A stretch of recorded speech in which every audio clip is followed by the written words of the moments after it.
여러분 안녕하십니까? 화요일 뉴스나이트 시작합니다. 전국에 내려졌던 열대야주의보와 폭염특보가 대부분 해제됐습니다. 폭염은 이렇게 한풀 꺾였는데 남부지방을 중심으로 가뭄이 심각합니다. 중국과 일본으로 향한 태풍 2개가 우리나라에 간접 영향을 주긴 하지만 비는 동해안에만 주로 내릴 것으로 보입니다. 첫 소식 고한석 기자가 보도합니다. 한반도를 뒤덮었던 이중 고기압은 물러갔습니다. 북동쪽에서 차고 건조한 공기가 밀려오면서 극한 더위는 꺾였습니다. 문제는 폭염이 남긴 가뭄입니다. 지난달 부산과 울산, 경남 지역 강수량은 68mm, 평년의 5분의 1 수준, 역대 최저입니다. 이번 달에도 비는 오지 않고 있습니다. 현재 기상 가뭄 지수를 보면 남부지방을 중심으로 가뭄이 이어지고 있고 특히 경남은 심한 가뭄 수준을 보이는 곳이 있습니다. 지난달 부울경 지역의 기상 가뭄 발생 일수는 20일을 넘었고 대구 경북도 13.4일, 전북은 7.7일을 기록했습니다. 태풍도 영남권 가뭄을 해소하지 못합니다. 15호 태풍 차놈은 일본을 지나면서 점차 약해집니다. 동해안으로 빠져나오지만 우리나라에는 북동풍이 불고 있어서 비구름이 내륙 깊숙이 들어오지 못하고 동해안을 따라 남하할 것으로 보입니다. 15호 태풍은 일본을 지나면서는 피해가 좀 있을 것으로 보여요. 그렇지만 동해로 빠져나온 뒤 우리나라에 영향을 줄 때는 비구름의 형태로 영향을 주는데 그 비구름이 현재로서는 그렇게 강하지 않을 것으로 보입니다. 중국 상하이 부근에 상륙해 큰 피해를 준 13호 태풍 돌핀도 마찬가지입니다. 세력이 약해진 뒤 남긴 비구름은 우리나라보다는 중국 내륙 쪽으로 퍼질 가능성에 무게가 실리고 있습니다. 기상청은 동해안을 제외하고는 앞으로 열흘 정도 대기 불안정으로 내리는 소나기 이외에 비 소식은 없다고 전망했습니다. YTN 고한석입니다. 폭염에 이렇게 남부지방 가뭄까지 겹치면서 일부 농산물 가격이 크게 올랐습니다. 시장 상인들은 추석까지 영향을 미치는 건 아닌지 걱정입니다. 김대근 기자가 전해드립니다. 여전히 무더운 날씨에 농산물 시장에는 이색 풍경이 등장했습니다. 매대의 농산물을 진열하는 대신 사진으로 대체한 겁니다. 높은 온도에 자칫 시들 수도 있기 때문입니다. 빈 상자에 농산물 이름만 적어두고 손님이 찾으면 냉장고에서 꺼내 보여주기도 합니다. 시들기도 하지만 날씨가 온체 덥다 보면 밖에다가 내놓으면 녹기도 하거든요. 물건 자체가. 그래서 저희들이 신선도를 유지하기 위해서 냉장고에서 꺼내서 저희들이 손님한테 판매를 하고 있어요. 폭염에 남부지방 가뭄까지 겹치면서 일부 농산물 가격이 오른 것도 문제입니다. 저도 시장에서 어렵게 시금치를 구했습니다. 비싼 가격 때문에 상인들도 잘 들여놓지 않기 때문인데요. 지난달과 비교해서 가격이 큰 폭으로 올랐습니다. 11일 기준 시금치는 100g에 2,016원으로 지난달 1,088원보다 85% 올랐습니다. 적상추는 31%, 애호박은 45%, 열무는 80% 상승했습니다. 주산지가 남부지방이다 보니까 폭염도 있지만 또 가뭄까지 겹쳐서 앞으로가 더 문제일 것 같습니다. 손님들은 멈칫할 수밖에 없는데 상인들은 추석까지 오름세가 이어질까 봐 걱정입니다. 당해 와가지고 이렇게 비싸다는 건 좀 오래간만에 느끼는 감정이에요. 이렇게 잡았다가도 견 놓고 가요. 추석 때 되면 아무래도 그때 가서 가뭄도 있고 더웠던 게 안 좋은 영향이 있기 때문에. 더위는 한풀 꺾였지만 시장 상인들의 근심은 늘었습니다. YTN 김대근입니다. 폭염의 기세는 다소 누그러들었지만 피해는 눈덩이처럼 커지고 있습니다. 극한 폭염에 바닷물 온도가 치솟으며 양식장에서는 폐사한 어류가 180만 마리를 넘겼습니다. 김근우 기자가 현장에 다녀왔습니다. 포항 호미곶에 있는 육상 양식장입니다. 대형 수조 옆에 플라스틱 통 여러 개가 놓였습니다. 뚜껑을 열어보니 폐사한 강도다리 수백 마리가 나옵니다. 뜨거워진 바닷물을 견디지 못하고 죽은 겁니다. 고수온이 이어지면서 이 양식장에서만 하루 4,000마리씩 폐사하고 있습니다. 이 강도다리가 잘 자라려면 바닷물 온도가 20도 안팎이어야 하는데 이달 들어 폭염으로 이 양식장 앞바다 수온은 최고 28도까지 올랐습니다. 육상 양식장이라도 바닷물을 퍼올려 쓰는 탓에 고수온은 치명타입니다. 수온이 갑자기 지금 상승해가지고 27도, 8도를 지금 거의 한 8일, 9일째 지금 유지하고 있습니다. 그래서 지금 생각보다는 계속 해가지고 지금 폐사량이 늘어가는 추세고요. 강도다리와 넙치 등 포항에서만 100만 마리 넘는 어류가 폐사했습니다. 피해가 눈덩이처럼 불어나자 지자체는 바닷물을 식힐 수 있게 액화산소와 펌프를 지원하는 등 대책 마련에 나섰습니다. 하지만 여러 대책도 한계가 뚜렷해 고수온 현상이 끝나기 전에는 피해가 계속될 것으로 보입니다. 약 100만 6천 마리 정도가 이제 폐사를 했고요. 피해액은 약 한 6억 3,500만 원 정도로 이제 추정하고 있습니다.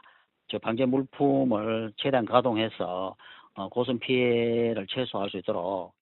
폭염에 끓는 야속한 바다 앞에서 자식처럼 키운 물고기를 잃은 어민들의 속은 새까맣게 타들어가고 있습니다. YTN 김근우입니다. 오늘 오후 서울 가양동에 있는 15층짜리 아파트 꼭대기층에서 불이 났습니다. 이 뇌병변 장애를 앓던 60대 어머니와 30대 아들이 아파트 화단에서 숨진 채 발견됐는데요. 취재기자 연결해서 자세히 알아보겠습니다. 김세민 기자, 먼저 사고 개요부터 전해주시죠. 네, 앞서 아파트에서 불이 났을 때 그림부터 보시겠습니다. 맨 꼭대기층에서 시뻘건 불길이 보이고 검은색 연기가 하늘로 솟구칩니다. 고층부라서 소방차가 사다리를 높게 올려서 물을 뿌리는 모습을 볼 수 있는데요. 당시에 새까만 연기가 주변에 자욱했고 타는 냄새가 심했다는 것이 주민들 이야기입니다. 서울 가양동 15층짜리 아파트 맨 위층에서 불이 난 시각은 오늘 오후 5시쯤입니다. 20분 만에 큰 불길을 잡고 1시간 만에 화재가 완전히 진화됐습니다. 아파트에 살던 40명이 대피한 가운데 불이 난 세대는 모두 불탄 것으로 파악됐습니다. 예. 그런데 이 불이 난 세대에서 살던 2명이 숨졌다고요? 네, 그렇습니다. 당시 불이 난 15층 세대에는 61살 어머니와 38살 아들이 있었습니다. 소방은 인명수색 도중 아파트 1층 화단에서 숨져 있는 2사람을 발견했습니다. 일단 추락한 것으로 추정되는 상황입니다. 부부와 아들 3명이 살던 집인데 61살 어머니가 뇌병변 장애를 앓던 것으로 확인됐습니다. 이들 가족은 의료급여 수급 대상자였던 것으로 파악됐는데요. 주변 주민들은 YTN에 숨진 아들과 어머니가 평소에도 거동이 불편해 보였다는 이야기를 전했습니다. 경찰과 소방은 이들의 정확한 사망 경위와 화재 원인을 조사하기 위해 현장 감식을 이어가고 있습니다. 지금까지 사회부에서 YTN 김태민입니다. 여고생 살해범 장윤기에 대한 봐주기 수사 의혹을 들여다보는 검찰이 박성주 전 국가수사본부장을 피의자 신분으로 전환했습니다. 박 전 본부장을 포함해 장윤기 사건 초기 지휘 라인에 있던 5명이 직권남용 혐의로 추가 입건됐습니다. 오선열 기자의 보도입니다. 장윤기 사건 은폐 의혹을 수사하는 검찰은 최근 박성주 전 경찰청 국가수사본부장을 피의자로 입건했습니다.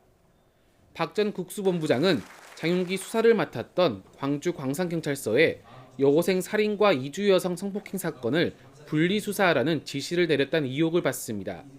국수본 강력계장 최모경정도 검경조사에서 박 전 본부장이 사건을 보고받은 이후 스토킹과 성폭행 사건은 굳이 오픈되지 않게 여성 청소년과와 협의하라고 지시했다는 취지로 진술한 것으로 파악됐습니다. 광주지방검찰청은 박 전 국수본부장을 포함해 5명을 추가로 피의자 입건했다고 밝혔습니다. 추가 입건 피의자엔 당시 국수본 형사과장 등 경찰 지휘 라인이 포함된 것으로 알려졌습니다. 혐의는 직권남용 권리행사 방해 등입니다.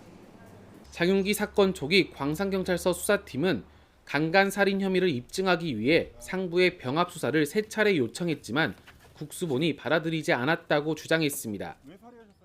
두 사건을 병합해서 형사팀이 함께 수사할 수 있게 해달라고 요청을 했는데 한 3차례 정도 했거든요. 근데 3차례 모두 병합하지 말라는 취지로 국가수사본부에 지침이 내려와서 국수본 지휘에 따라 장윤기에게 단순 살인 혐의만 적용됐다는 의혹이 불거지자 검찰과 경찰은 국수본을 동시에 압수수색하고 관계자들을 잇따라 조사했습니다. 검찰은 박 전 본부장 등이 당시 수사 과정에서 어떤 지시를 했는지, 해당 지시가 수사에 부당한 영향을 미쳤는지 등을 확인하고 있습니다. 이로써 검찰이 장윤기 사건과 관련해 입건한 전현직 경찰관은 전 광산경찰서장과 형사과장, 강력계장 등 4명을 포함해 총 9명으로 늘었습니다. YTN 오서일입니다. 경기 평택 위험물 보관 창고에서 큰 불이 나 한때 대응 2단계와 국가소방동원령까지 발령됐습니다. 불은 창고 2개 동을 태우고 9시간여 만에 잦아들었습니다. 송수현 기자입니다. 시뻘건 불길과 검은 연기가 뒤섞여 하늘로 솟구칩니다.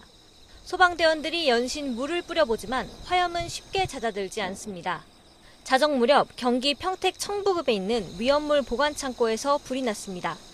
자동화재 속보 설비가 작동하며 신고가 이뤄졌고 출동한 소방대원들이 건물 안에서 화염을 발견해 즉시 진화 작업을 벌였습니다. 연기가 엄청 많이 나고 길다랗게 쭉 뻗어나가가지고 먹구름이 얼핏 보면 그냥 구름인 줄 알았는데 보니까는 큰 화재였습니다. 창고 직원들이 이미 퇴근한 뒤라 다친 사람은 없는 거로 파악됐습니다. 다만 인근 공장 기숙사에 있던 12명이 마을회관으로 대피했습니다. 불은 7개 건물 가운데 2개 동을 태운 끝에 9시간여 만에 잦아들었습니다. 불이 시작된 창고입니다. 벽과 기둥이 시커멓게 불에 탔고 철골 구조물도 완전히 녹아내렸습니다. 불이 난 건물은 석유나 알코올 같은 인화성 물질을 최대 191만 리터까지 보관할 수 있는 곳이라 자칫 걷잡을 수 없는 피해도 우려됐습니다. 소방당국은 한때 대응 2단계, 국가소방동원령까지 발령해 인근 4개 시도와 밤샘 총력 진화에 나섰고 불이 번지는 걸 막아냈습니다. 경찰과 소방당국은 조만간 현장 감식을 통해 정확한 화재 원인을 조사할 예정입니다. YTN 송수연입니다. 이재명 대통령은 최근 부처 간 엇박자가 잇따르고 조율이 잘 되지 않는다는 일각의 지적을 민주적 과정이라며 직접 반박했습니다. 정부가 발표한 부동산 세제 개편안을 두고도 다양한 의견을 받아들이는 건 옳은 거라며 애초에 누더기로 만든 게 아니냐는 주장도 일축했습니다. 정인용 기자입니다. 이재명 대통령이 국무회의에서 부처 보고가 끝난 이후 발언을 자청하며 정부 부처 간 엇박자를 지적하는 시각이 있다고 언급했습니다. 제가 코멘트 하나 할게요. 최근에 우리 국정 운영 관련해서 이런 지적들이 꽤 나옵니다. 그러면서 메가특구 내 연구개발 인력의 주 52시간제 예외 적용 도입을 두고 산업통상부와 고용노동부 간 이견을 우선 예시로 들었습니다. 하지만 이는 국정이 투명하고 민주적으로 운영되고 있다는 의미라며 과거에 확정된 결론만 발표했던 건 밀실행정이라고 지적했습니다. 조정해 가면서 결국은 일정한 결론에 이르는 이 과정이 원래는 가장 민주적이죠. 강요들이 논쟁을 해야 아주 나쁘게 심하게 얘기하면 다퉈야 국민들이 다투지 않습니다. 검경 합동수사본부 운영을 둘러싼 법무부와 행정안전부 이견부터 외교부와 통일부의 대북정책 시각차까지 정책 혼선을 우려하는 목소리를 직접 반박한 걸로 풀이됩니다. 이 대통령은 지난 3일 발표한 부동산 세제 개편안을 보완하는 과정을 두고 일관성이 없다고 비판하는 것도 비슷한 문제라고 거론했습니다. 반론이 있으면 받아들이는 게 바람직하다며 정책과 진리는 다르다고 강조했습니다. 한보를 결정했으니까 그냥 그대로 고다. 이게 일관성이 있는 건가요? 다른 의견이 있기 때문에 정책인 거예요. 이견이 없는 명백한 그런 건 진리라고 하죠. 이런 가운데 취임 이후 4번째로 정부 세종청사에서 열린 이번 국무회의에서 이 대통령은 임기 내 세종집무실 시대를 열겠다고 재차 밝혔습니다. 부동산과 교육 등 모든 문제의 원인이 되는 수도권 1극 체제를 고쳐야 한다며 마지막 국무회의를 세종집무실에서 연단 자세로 총력을 다해야 한다고 당부했습니다. YTN 정인용입니다. 청와대가 불법 증축 논란이 불거진 김상호 춘추관장을 징계 후 면직 처분했습니다. 부동산 민심이 예민한 상황을 고려해 강경한 대응을 한 것으로 풀이됩니다. 보도에 임예진 기자입니다. 김상호 청와대 춘추관장은 자신이 소유한 건물 일부를 무단으로 개조한 뒤 세를 줬다는 의혹이 제기되자 직접 해명했습니다. 매입 당시부터 이미 구조가 변경된 상태였고 직접 증축을 하거나 지시한 적은 없단 겁니다. 다만 미등록 건축 물입을 인지한 뒤에도 제때 행정 절차를 진행하지 못한 점은 무겁게 받아들인다고 사과했습니다. 김 관장은 의혹이 제기되기 전부터 주변의 사퇴 의사를 밝혀왔고 지난 4일 미국 중남미 순방 직후엔 사직서도 낸 것으로 전해졌는데 청와대는 사표를 수리하지 않고 의혹 제기 하루 만에 징계를 내린 뒤 면직했습니다. 무단 증축 논란이 제기된 만큼 책임을 묻겠다는 건데 최근 부동산 세제 개편안과 여당 의원의 버스하우스 실언으로 당정을 향한 부동산 민심이 심상치 않은 상황을 고려한 결정으로 풀이됩니다. 앞서 강유정 수석 대변인과 한성수 국무총리가 일부 주택을 처분하는 등 이재명 정부는 다주택 해소에 공을 들여왔습니다. 이 대통령도 28년간 실거주해온 1주택을 처분할 정도로 부동산 민심에 예민한 만큼 이번 사안을 가볍게 넘길 수 없다는 분위기가 반영된 것으로 보입니다. 정부 출범부터 언론 소통을 담당해온 김 관장은 청와대 참모 가운데 가장 많은 주택 6채를 보유해 주목을 받았는데 김 관장에 대한 청와대의 조치가 부동산 여론에 영향을 줄지 여부도 주목됩니다. YTN 임혜진입니다. 국회 국토교통위에서는 정부의 부동산 세제 개편안과 공급 대책을 두고 여야의 대치가 이어졌습니다. 세제 개편은 졸속 추진이라는 야당 비판에 여당은 서울 지역 공급이 부족한 건 오세훈 시장 탓이라고 반격했습니다. 권준수 기자가 보도합니다. 정부의 세제 개편안 공개 뒤 처음 열린 국회 국토교통위에선 부동산 세제 변화에 대한 우려가 여야 공통으로 나왔습니다. 국민의힘은 부부 공동명의도 다주택 종부세를 부과한다며 이혼 독려 세제냐고 꼬집었고 부부가 멀쩡하게 1주택을 살다가 이제 다주택자로 세금 때려맞게 생겼는데 민주당에서도 전월세 가격 상승이 폭등이 될 수 있다는 지적이 나왔습니다. 좀 극단적인 얘기로 폭등에 대한 우려 이런 것들에 대한 좀 디테일한 대응도 그래서 여러 가지 그 세제 문제를 집행하는 데 있어서 모두 다 단계적인 그 시행을 통해서 야당은 한 발 더 나아가 세금으로 집값을 잡지 않겠다던 약속을 깨고 각종 규제를 내놓는다며 이재명 대통령을 정면으로 겨냥했습니다. 부동산 정책에 대해서 국민들이 우리 정부 믿고 따라가야 되겠다. 누가 이렇게 생각하겠습니까? 정부 여당의 세제 개편안 재검토 기류는 결국 졸속 추진 인정이 아니냐는 비판도 이어졌는데 민주당은 공급 대책이 늦어진 건 오세훈 서울시장 탓이라고 반격에 나섰습니다. 수도권 아파트 착공 물량이 과거 평균에 크게 못 미친다는 겁니다. 서울시가 안 하잖아요. 또 새로운 대책 마련해서 뭐합니까? 서울시가 안 할 건데. 김윤덕 국토교통부 장관은 다만 서울 주택 공급과 관련해 서울시와 협의가 잘 되고 있다며 조만간 오 시장을 다시 만나겠다고 밝혔습니다. 또 서울 지역 공급 확대를 위해 그린벨트 해제부터 각종 규제 완화까지 정책 수단을 최대한 동원하겠다고 약속했습니다. 저희는 그린벨트를 해제해서라도 수도권의 주택을 좀 많이 공급할 수 있도록 해야 되겠다 이런 생각하고 있고요. 이번 회의에선 부동산 공급 관련 법안 처리 지연을 두고 민생 발목 잡기란 여당과 핑계대지 말란 야당의 충돌도 이어졌습니다. 다만 여야가 정부 세제 개편안과 공급 확대엔 일부 공감하는 만큼 관련 논의가 속도를 낼 수 있다는 전망도 나옵니다. YTN 권준수입니다. 중앙선거관리위원회가 투표용지 부족 사태와 관련한 서울시장 선거 무효 소청 사건에서 첫 기각 결정을 내렸습니다. 규정 위반은 인정되지만 선거 결과에는 영향을 미쳤다고 볼 수 없다는 건데 국민의힘 등이 제기한 소청 사건에서도 유사한 결론이 내려질 걸로 보입니다. 부장원 기자입니다. 중앙선거관리위원회는 지난 7일 일반인 유권자가 제기한 서울시장 선거소청 사건에서 기각 결정을 내렸습니다. 투표용지 부족 사태와 관련해 접수된 소청 사건 가운데 중앙선관위 차원의 판단이 나온 건 이번이 처음입니다. 선관위는 결정 공고에서 기각 사유를 설명했는데 투표가 중단된 건 선거 규정 위반이라면서도 선거 결과에 영향을 미칠 정도는 아니라고 봤습니다.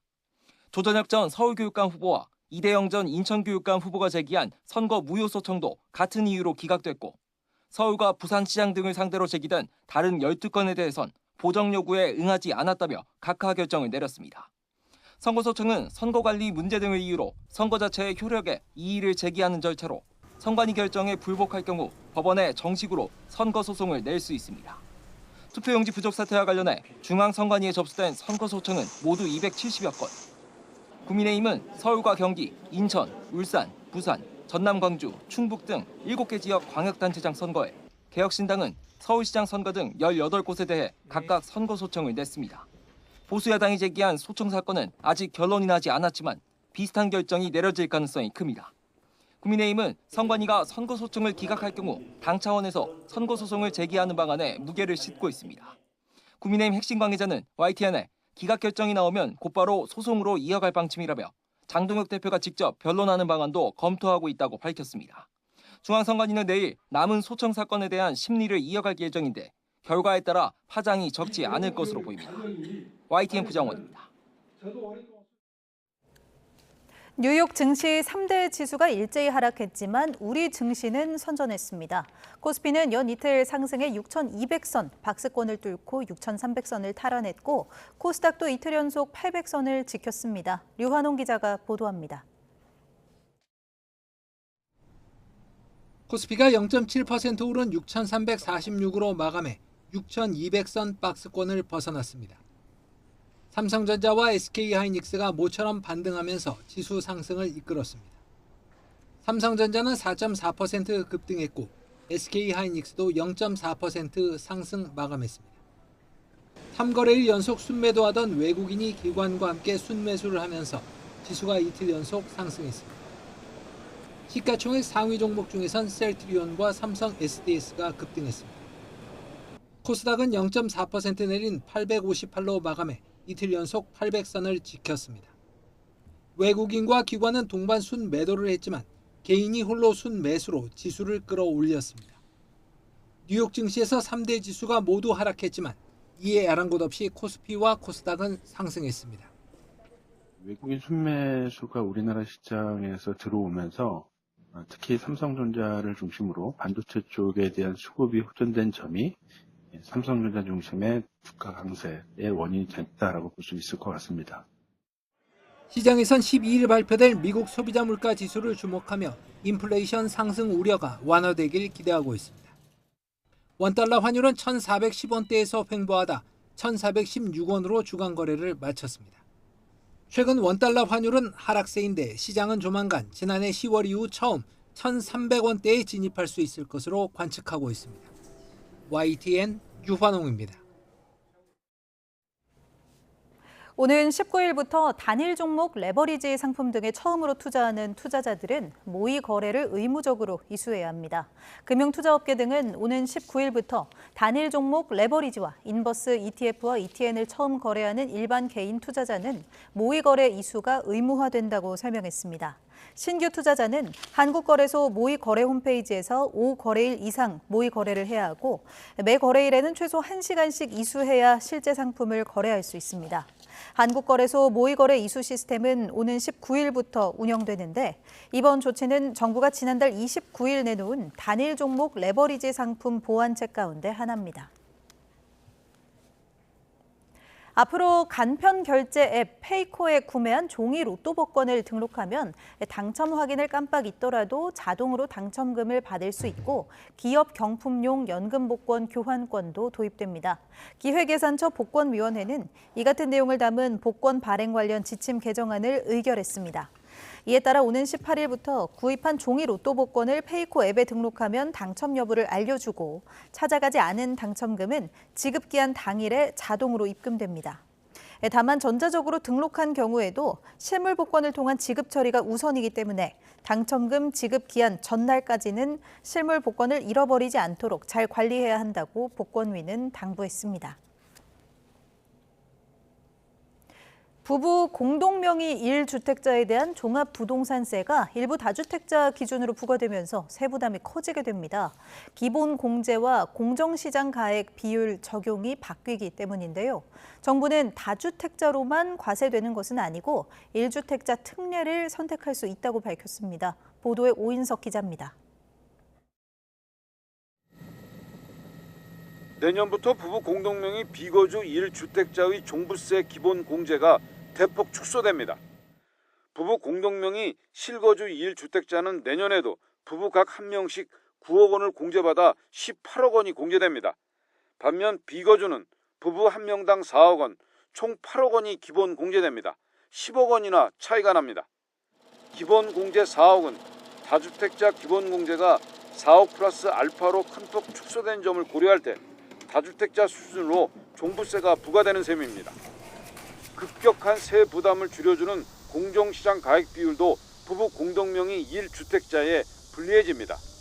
부부 공동명의 1주택자는 내후년부터 실거주와 비거주 구분 없이 서울 등 조정 대상 지역에 공정시장 가액 비율 80%가 적용됩니다. 공정시장 가액 비율 80%는 3주택 이상 보유자 등에 적용되는데 1세대 1주택자는 70%입니다. 비거주 1주택이라든지 부부 공동명의라든지 가만히 아무 생각 없이 없다가 뒤통수를 맞은 것들이 나왔거든요. 그래서 정말 좀 모르겠습니다. 좀 사전에 좀 교감이 없이 그냥 일방적으로 조급하게 추진된 증세 대책이 아니었나 그렇게 좀 총평을 하고 싶습니다. 정부는 부부 공동명의에 대해 다주택자로만 과세하는 것은 아니고 1주택자 특례를 선택할 수 있다고 밝혔습니다. 1주택자 특례를 신청하면 거주 시 14억 원, 비거주 시 9억 원의 기본 공제가 적용되고 연령별, 거주기간별 세액 공제를 최대 80%까지 받을 수 있습니다. 내년부터 실거주 여부에 따라 공제액이 달라지고 고령, 장기거주 세액 공제에 상한도 생기며 크게 복잡해진 만큼 공동명의와 1주택자 특례를 꼼꼼히 비교하는 것이 필요하다고 전문가들은 조언합니다. YTN 오인성입니다.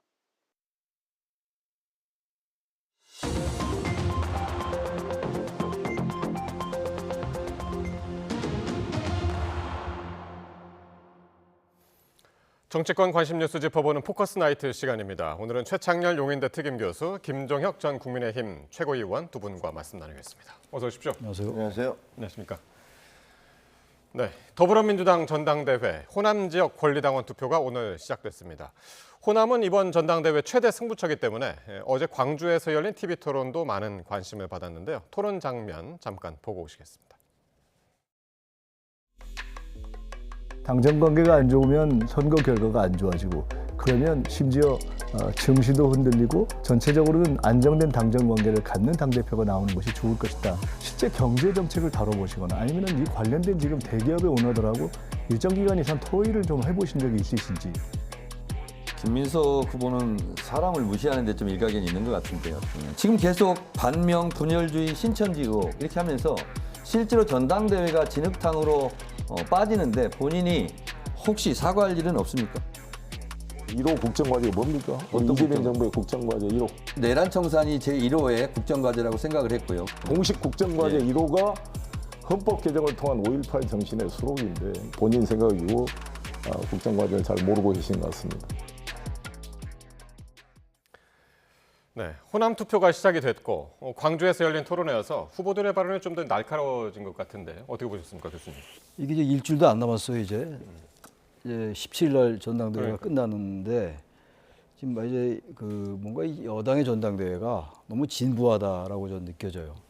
이 오늘 이 광주 토론에서도 지금 계속 언론이 하는 얘기들이 뭔가 좀 민생에 관련된 이슈 같은 거 이런 걸 가지고 토론하는 게 어떻겠냐라는 지적을 많이 하고 있어요. 저도 뭐 그런 말씀 많이 했던 기억이 나는데 어쨌든 그러나 계속 같은 이제 그 기조로 이 토론회가 이제 열리고 있고 그러니까 정청래 후보와 김무성 후보, 송영길 후보 세 후보가 상대방을 물론 이제 이게 선거니까 뭐 대선도 그렇고 총선도 그렇고 공격해야죠. 공세를 취해야 되는데 그 여당의 이 전당대회는 같은 당내 전당대회잖아요. 이건 그렇다면은 나름의 노선 투쟁이라든지 이재명 정부가 나아갈 방향이라든지 이런 것들에 대한 토론이 있었으면 좋겠다라는 기대를 좀 했어요.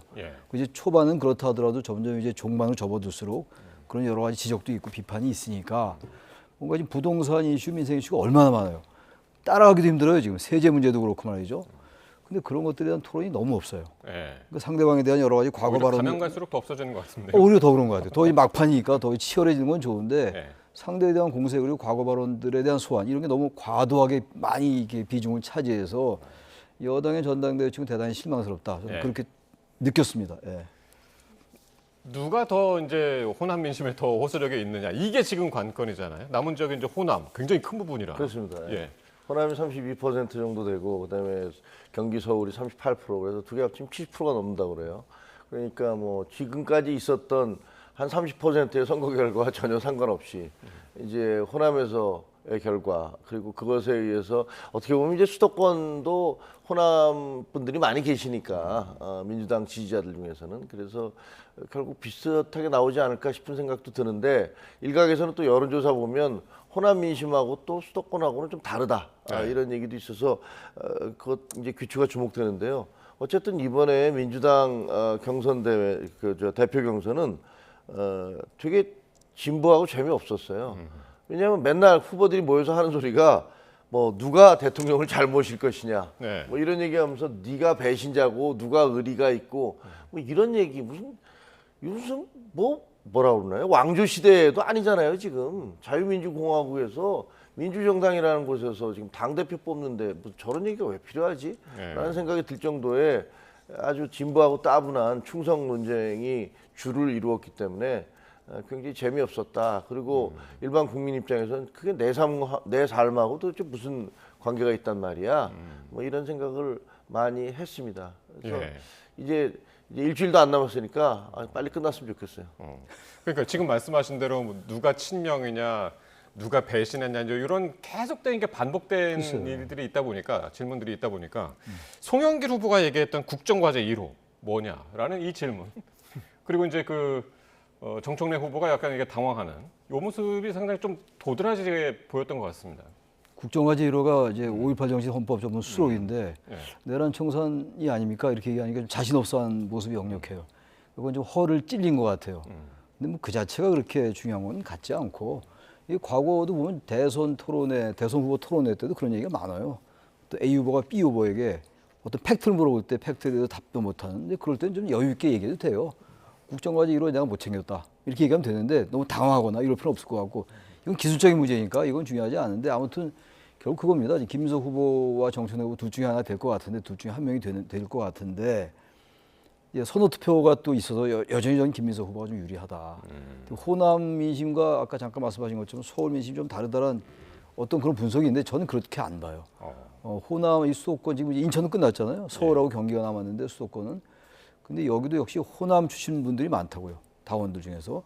그렇기 때문에 저는 호남, 제주와 이제 호남이 좀 연동되는 측면이 있고 또 호남도 수도권에 영향을 주고 이런 기조로 간다면 저는 오히려 좀 벌어질 거다. 예. 현재로서는 큰 차이가 없어요. 1.48% 포인트니까 예. 아무 의미가 없어요. 아무 의미가 없다기보다는 뭐 한 거의 지금 150만 표가 있는 상황이라서 예. 전혀 의미가 없다고 해서 없다 하더라도 지금은 뭐 전혀 승패를 가름할 수 없어요. 요거 가지고만은 가름할 수 없는데 어쨌든 당원들의 판단은 아직 집권 초반이기 때문에 집권 2년 차 이제 얼마 안 됐기 때문에 당대표와 이 대통령과의 관계, 당청 관계라고 얘기하잖아요. 거기서 뭔가 과도하게 균열이 나는 거 이런 것들 바라지 않을 거라고 좀 봅니다. 특히 이제 강성 권리당원이란 말이 관용화가 됐는데 강성 권리당원들 말고 중도 성향의 권리당원도 많이 있어요. 예. 이게 가뜩이나 지금 여건이 요즘 이제 추세적으로 좀 하락한 측면이 있는데 지지율 자체가. 근데 여기에 또 이 여권의 어떤 집권 핵심들의 불화 같은 거라는 것들을 바라지 않지 않겠는가. 그러면서 볼 때 저는 점점 갈수록 얼마 안 남았습니다만 수도권, 이제 서울, 경기, 호남에서는 저는 김민석 후보가 더 차이를 벌릴 것이다. 저는 그렇게 전망을 합니다. 예. 호남 민심이나 수도권 민심이나 별 다르지 않을 것이다. 두 분 공통적으로 그렇게 말씀을 하셨는데 지금 이제 반명으로 지금 이제 공격을 받고 있는 정청래 후보가 어제 김어준 유튜브 방송에 출연을 했는데 또 여기에서 자신이 당선이 되면 이재명 대통령의 지지율이 10%포인트 오를 것이다. 이렇게 이야기를 해서요. 이건 어떤 배경에서 이런 얘기를 했을까요? 주장은 그거잖아요. 유시민 씨도 비슷한 얘기했는데 이른바 코어가 떠나고 있다 이런 얘기를 했던 거잖아요. 근데 코어가 그러니까 그 반대편에서는 야 어려울 때 떠나면 그게 무슨 코어냐, 그게 무슨 핵심 지지층이냐. 핵심 지지층은 어려울 때도 뭉쳐야 되는 건데 그 얘기는 논리적으로 말이 안 맞는다. 이렇게 공방을 주고 받았잖아요. 근데 둘 다 사실은 반은 맞고 반은 틀린 것 같아요. 왜냐하면 그 핵심을 뭐에 대한 핵심으로 보느냐에 따라 다른 거거든요. 예를 들면 그 이전에 이제 이른바 문조털레윤이 뭐니 이런 식의 얘기까지 하면서 이른바 친문 그룹들 그런 부분들 이 핵심 지지자 이분들에 대한 핵심 지지자가 있는 거고 또 이재명 대통령에 대한 핵심 지지자가 있는 거잖아요. 그러니까 각자 핵심 지지자가 있어서 지금 10% 정도가 떠난다라고 얘기하는 것은 아마도 그 이전에 전통적인 민주당을 지지하던 그런 지지자들이 이재명 대통령 뭐 왜 자꾸 유시민 작가나 김어준 씨하고 갈등을 빚고 정청래 대표하고도 왜 그런 식으로 그럼 아차를 빚는 거냐? 그러니까 지금 말씀하신 그 수치가 지금 화면으로 나가고 있는데 대통령 국정수행 긍정평가가 진보층만 이렇게 좁혀서 봤을 때 7월 둘째 주하고 이번 8월 첫째 주라고 비교했을 때 11%포인트 이상 지금 떨어졌단 말이죠. 지금 그걸 짚으신 그렇죠. 거죠? 맞습니다. 그러니까 그래서 코어가 어디냐. 각자 얘기하는 코어가 각자가 다르게 얘기하는 건데 그러니까 저 말도 뭐 우리 전통적으로 민주당을 지지하던 사람들 중에서 상당 부분 떠나고 있다라는 것도 그것도 맞는 얘기고 그리고 또 진짜 핵심이라면 이럴 때 떠날 리가 있느냐라는 것도 맞는 얘기고. 그렇군요. 진보층이라는 게 중도 진보. 그 중도층하면 우리가 보통 중도 진보, 중도 보수 같이 얘기하잖아요. 그러니까 이러한 유권자들은 이른바 전형적인 스윙 보터들이에요. 그러니까 어떤 이슈에 따라서 굉장히 이제 찬반이 갈리는 이런 이제 중도층이라고 무당층이라고 얘기하기도 하는데 이 사람들 그러니까 진보층에서 아주 그러니까 정당의 정체성이 비교적 약한 그런 게 중도층이에요. 그 사람들이 떠나는 거는 분명합니다. 지금 여러 가지 정책적인 거, 입법적인 문제, 형사소송, 개정 문제도 그렇고 부동산 세제 문제도 그렇고 여기는 옳고 그름의 문제 판단이 다 달라요. 어쨌든 그런 것들이 전반적으로 영향을 주는 것이지 이게 정청래 후보를 지지하는 이른바 강성 지지층들이 떠난다. 전 이렇게 보는 건 전 옳은 분석이 아니다. 올바른 분석이 아니라고 저는 생각을 합니다. 그리고 이 새 후보를 대상으로 한 여론조사도 있었는데 여기에서는 김민석 후보가 오차 범위를 넘어서 다른 후보들을 앞서는 수치가 나왔습니다. 지금 이제 전체를 대상으로 해서 여론조사를 했을 때는 김민석 후보가 46.8, 정청래 후보가 35.2, 그리고 송영길 후보가 6.5 이렇게 나왔고요. 그리고 또 좀 좁힌 대상이 있죠. 호남만 놓고 봤을 때는 57.7 대 28.2 더블 스코어입니다. 이거는. 그리고 서울 지역으로 좁혔을 때는 39.9 대 34.5. 이건 오차범위 내긴 하지만 여전히 수치상으로는 김민석 후보가 앞서는 이런 수치가 나왔습니다. 이거는 좀 다른 여론조사보다는 격차가 너무 크게 벌어져서 저거 하나만을 가지고서 저게 옳다 그러다 얘기하기는 좀 쉽지는 않은 것 같아요. 지금까지 있었던 다른 지역에서 있었던 박빙의 흐름과는 너무 큰 차이가 나거든요. 근데 뭐 전체적으로 호남에서 김민석 후보가 많이 앞서고 있다라는 주장은 뭐 민주당 분들이 하고 있으니까 저는 민주당이 아니기 때문에 잘 모르겠습니다만 민주당 패널들이 그렇게 얘기하시니까 그런가 보다라고 생각을 하고요.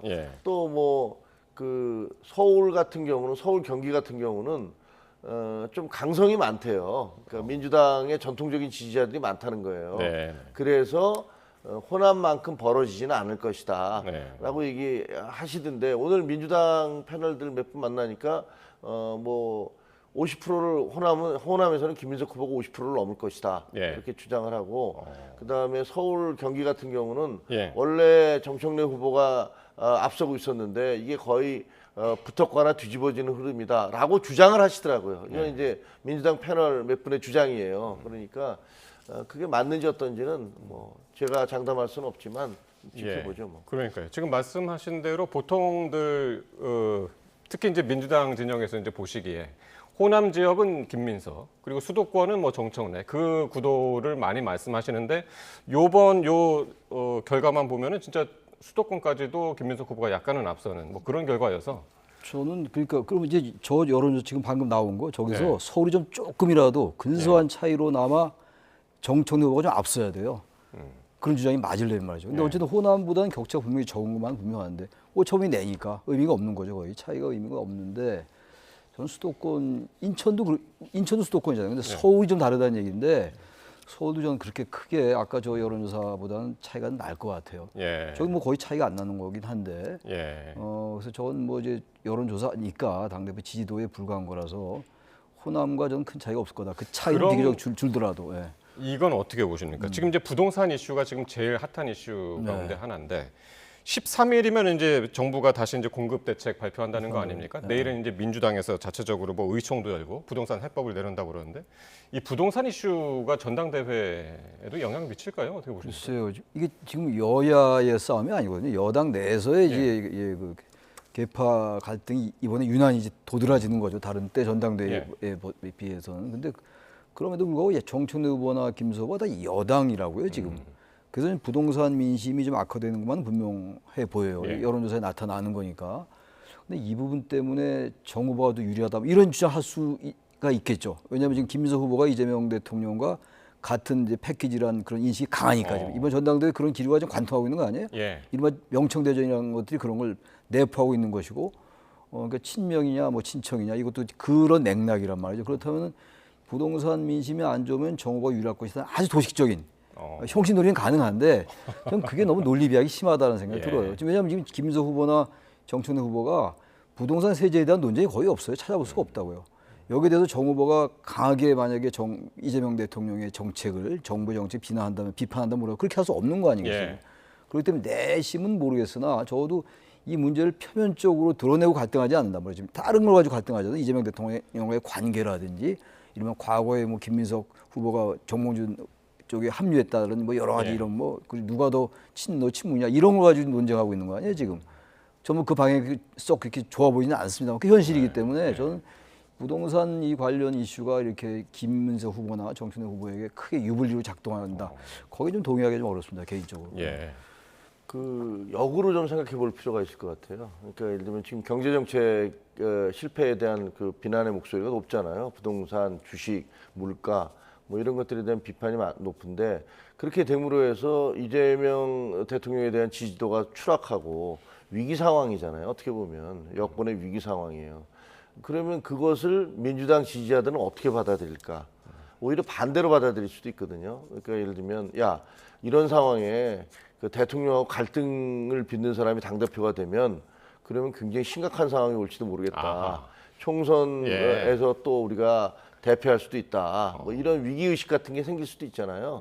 그러니까 오히려 그런 것들은 반작용으로 반작용으로 지지자들을 뭉치게 해서 그래서 이재명 대통령이 원하는 그런 당대표를 뽑아주자라는 쪽으로 제가 보기엔 호남에서 갑작스럽게 그 김민석 후보의 지지 혹은 결집이 높아지는 것처럼 보이는 것은 뭐 그런 정무적 판단에 기인한 게 아닐까 그런 생각도 하게 돼요. 알겠습니다. 자, 국민의힘 이야기로 넘어가 보겠습니다. 국민의힘은 장동혁 대표 취임 1주년을 앞두고 당내 갈등이 다시 거세지고 있습니다. 이 비당권파를 중심으로 공개적인 퇴진 요구까지 나오고 있는데요. 관련 발언 듣고 오시겠습니다. 국민과 당원들 앞에 얼마나 또 책임 있게 일하고 행동하고 있는지 면밀하게 살피고 다음 선거 대비를 위한 꼼꼼하게 분석해서 선거 승리를 견인해야 된다고 생각을 합니다. 또한 때로는 거칠게, 때로는 또 전략적으로 함께 싸우고 이겨내는 선당후사 정신을 맹심해야 합니다. 자신의 정치적 생존을 위해 극우 세력에 기대고 당의 입장과 원칙마저 필요에 따라 흔들어 왔습니다. 국민의힘이 장동혁의 사당이 될 것인가? 다시 이기는 정당이 될 것인가? 국민의힘이 극우 윤호개인 정당으로 남을 것인가? 윤석열의 유산을 청산하고 전진할 것인가? 지금 당장 전당원 투표로 결판 냅시다.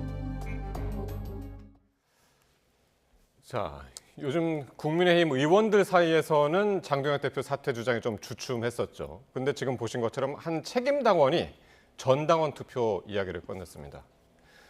장동혁 대표 그동안 퇴진론을 일축해왔는데 김종혁 최고위원님, 이번에는 좀 영향이 좀 있을까요? 어떻게 보십니까? 무슨 영향이 있겠습니까? 그러니까 24,700명인가 뭐의 그 책임 당원들의 그걸 서명을 받았다는 거 아니에요? 27,000명이라고. 27,000명 참. 27,000명이고 그랬더니 거기에 반대되는 또 장동혁 대표를 지키자라는 게 또 23,000명인가 뭐 서명을 받아서 제출을 했다고 하는데 뭐 그런 서명을 가지고서 뭐 당 대표가 왔다 갔다 하지는 않을 것 같아요. 그래서 뭐 크게 지금 뭐 느닷없이 전당원 대표 투표를 하자고 해서 장동혁 대표가 그걸 받을 것 같지도 않고 그래서 이렇게 큰 의미는 없다고 생각이 되어집니다. 그렇지만 당 내부에서 장동혁 대표에 대한 거부감이 책임 당원들 내에서도 당 대표를 물러나라고 저렇게 서명까지 해서 내보낼 정도로 그 크게 뭐랄까 불만이 쌓여가고 있다는 건 분명한 거고 그리고 지금 중진들이나 당 의원들이 입을 다물고 있는 게 제가 알기에는 장동혁 대표를 지지해서가 아니거든요.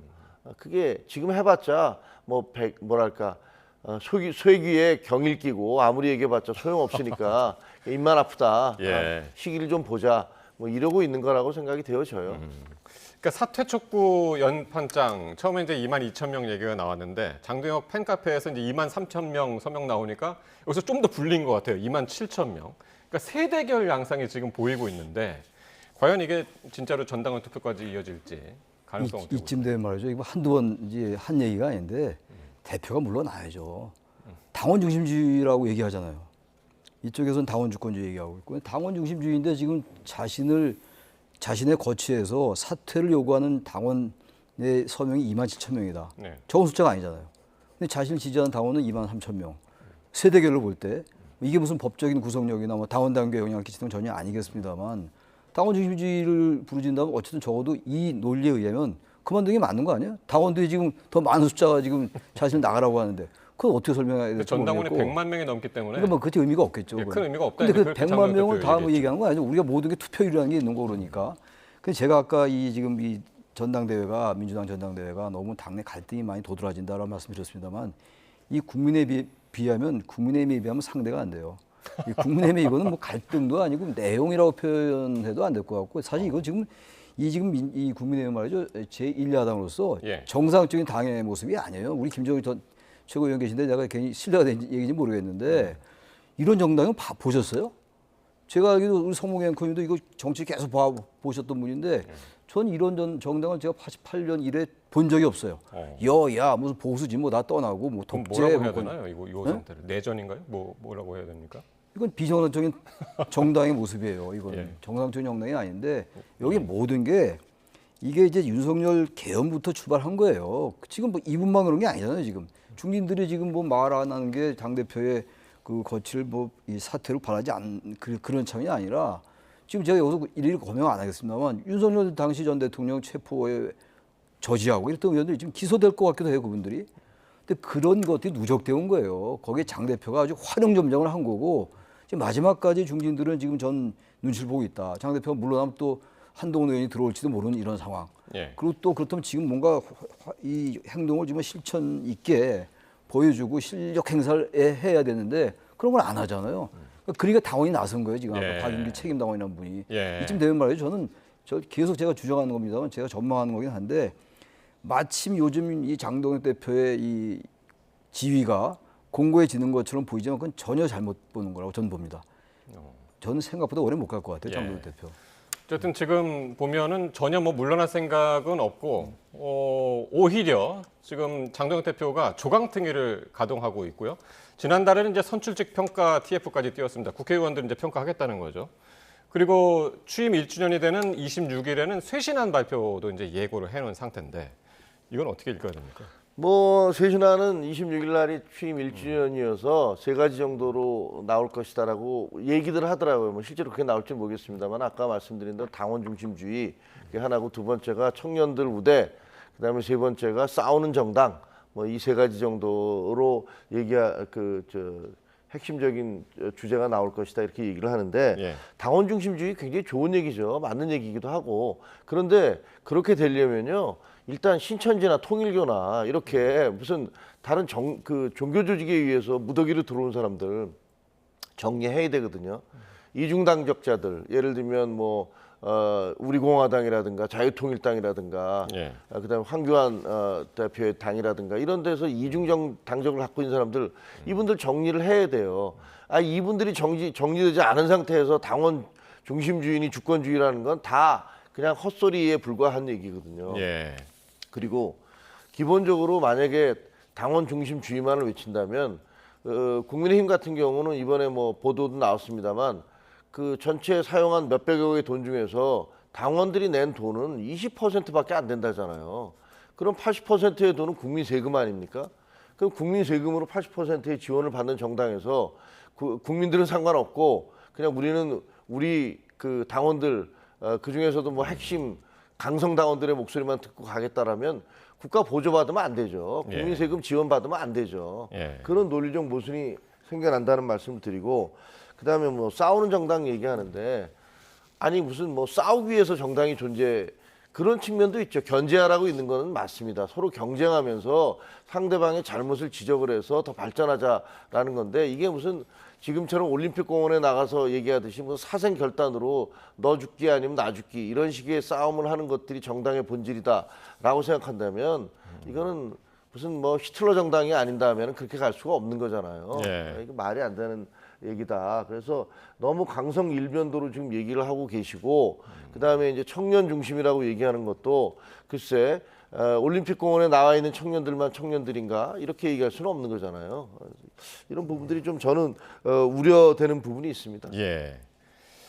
자, 이렇게 의원들 사이에서는 이제 장동혁 대표에 대한 사퇴 요구가 좀 잠잠해진 사이에 지금 굉장히 보폭을 넓히고 있는 듯 보이는 분이 있습니다. 유승민 전 의원인데요. 이준석 개혁신당 대표하고 어제 비공개 만찬 회동을 가졌습니다. 이게 앞서서 이제 오세훈 시장하고도 이제 만찬 회동을 일주일 전에 가졌었는데, 어제는 이제 또 이준석 대표하고 만났단 말이에요. 이건 어떻게 봐야 될까요? 우선 이제 아주 표피적으로 볼 때, 피상적으로 볼 때는 오세훈 시장이 1심에서 이제 유죄가 나왔잖아요. 이게 만약에 633의 그 법칙이 그 기한이 있잖아요. 그 2심, 3심. 그게 적용된다면 빠르면 내년 1월 정도에 판결이 나올 수가 있죠. 대법원 판결이. 아마 그런 부분을 의식하는 게 아닌가라는 게 아주 일반적인 평가일 수 있고, 그런 분석이 서울시장 보궐선거 말씀하시는 거예요. 그렇게 되면 1월 달이나 2월까지 만약에 대법원 판결하면 그 보궐선거가 4월에 치러지게 돼요. 그 이후에 나오게 되면 이제 10월에 보궐선거 치르게 되는 건데, 제가 볼 때 이건 대단히 성급한 전망이라고 저는 생각해요. 그건 제가 그래서 아까 피상적인 전망이다라고 제가 전제를 달았는데, 아무튼 그렇게 해석할 여지가 하나 있는 것이고, 또 하나는 총선이 생각보다 많이 남지 않았어요, 지금. 28년이라고 보니까 아주 굉장히 멀리 남아있는 것 같은데 그렇지 않아요. 올해가 이제 벌써 8월 지나가잖아요. 그럼 내년 1년 하게 되면 뭐 28년 금방 돌아온다고요. 그래서 아마 그분을 의식해서 이 전체 이 보수 진영에 뭔가 자신의 존재감을 좀 키우려 하는 게 아닌가. 유승민 전 의원이 아닌 게 아니라 많이 좀 잊혀져 가고 있는 측면이 있어요, 지금. 워낙 왜냐하면 이 지금 국민의힘 내부에서 보수 진영 내에서 이게 지금 장동혁 대표의 거취 둘러싼 공방이 너무 오래 가고 있다고요, 지금. 그러니까 국민의힘 내에서 다른 목소리가 이게 잦아들 수밖에 없어요. 대단히 강한 이 강성 지지자들, 그리고 이들을 편승해서 같이 이 당대표를 유지하려는 이런 측면, 이 부분들이 자꾸만 이슈로 부각되다 보니까 유승민 전 의원은 그래도 합리적 보수라는 평을 듣는 사람 아니에요. 그런 정치인인데 이런 목소리가 상대적으로 굉장히 왜소하게 들린다고요. 아마 그런 점을 의식해서 뭔가 이제 존재감을 늘려야 되겠다. 그런 두 가지나 여러 가지 부분이 결합돼서 오세훈 시장도 만나고 이준석 당대표도 만나고 이렇게 뭔가 자신의 보폭을 좀 광폭 행보를 나가려 하는 게 아닌가라는 생각이 좀 듭니다. 교수님이 2028년 총선 이야기 하셨는데 유승민 전 의원이 이준석 대표 만나가지고 진짜로 이렇게 얘기를 했답니다. 보수와 나라를 위하는 사람이라면 탄핵에 찬성하든 반대했든 강성이든 온건이든 다 통합하고 혁신해야 2028년 총선이 가능성이 있다. 이렇게 얘기를 했다고 그러네요. 유승민 전 대표 같은 경우는 이제 정치를 본격적으로 다시 시작해봐야겠다라고 마음을 굳히신 것 같아요. 그 이전까지는 약간의 은둔자 비슷하게 생활을 했잖아요. 그리고 뭐 정치를 할 거냐 안 할 거냐, 완전히 그만두려는 거 아니냐, 이런 관측도 나왔었는데, 최근의 행보를 보면 이제 그동안 나에게 쓰여졌던 프레임 있잖아요. 이른바 배신자 프레임.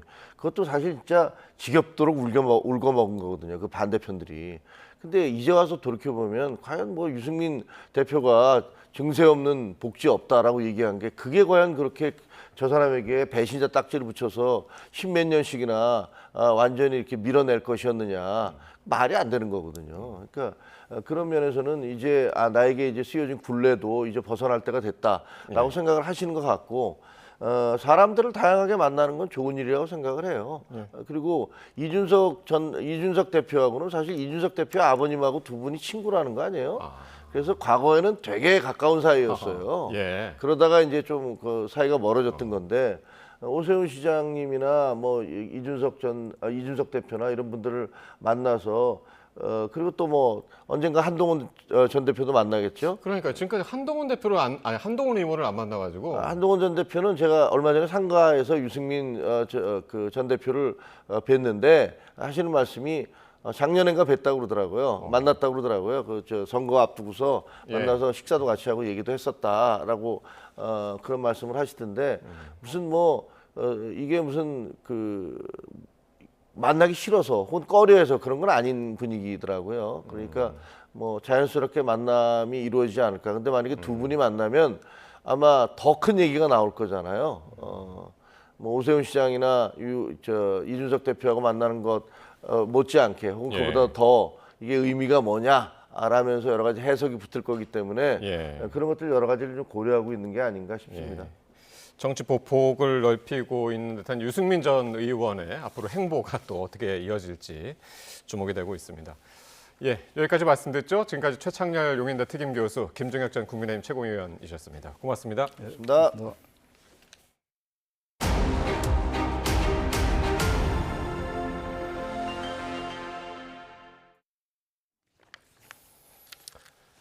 네, 전국에 내려졌던 열대야주의보와 폭염특보가 대부분 해제됐습니다. 이렇게 폭염은 한풀 꺾였는데 남부지방을 중심으로 가뭄이 심각합니다.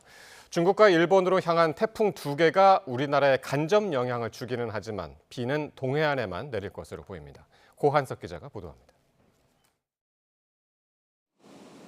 한반도를 뒤덮었던 이중 고기압은 물러갔습니다. 북동쪽에서 차고 건조한 공기가 밀려오면서 극한 더위는 꺾였습니다.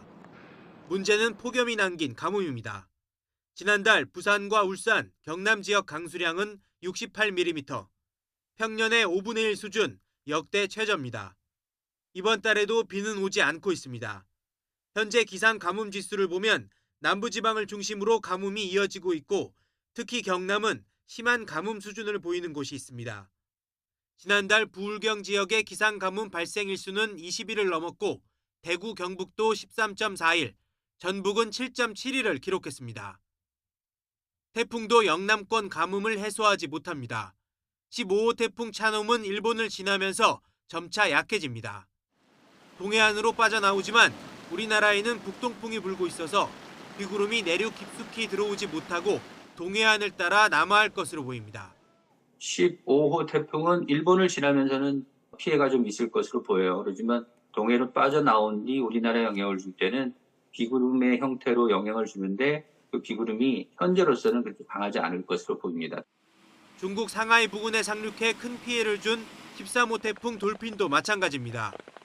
세력이 약해진 뒤 남긴 비구름은 우리나라보다는 중국 내륙 쪽으로 퍼질 가능성에 무게가 실리고 있습니다. 기상청은 동해안을 제외하고는 앞으로 열흘 정도 대기 불안정으로 내리는 소나기 이외에 비 소식은 없다고 전망했습니다. YTN 고한석입니다.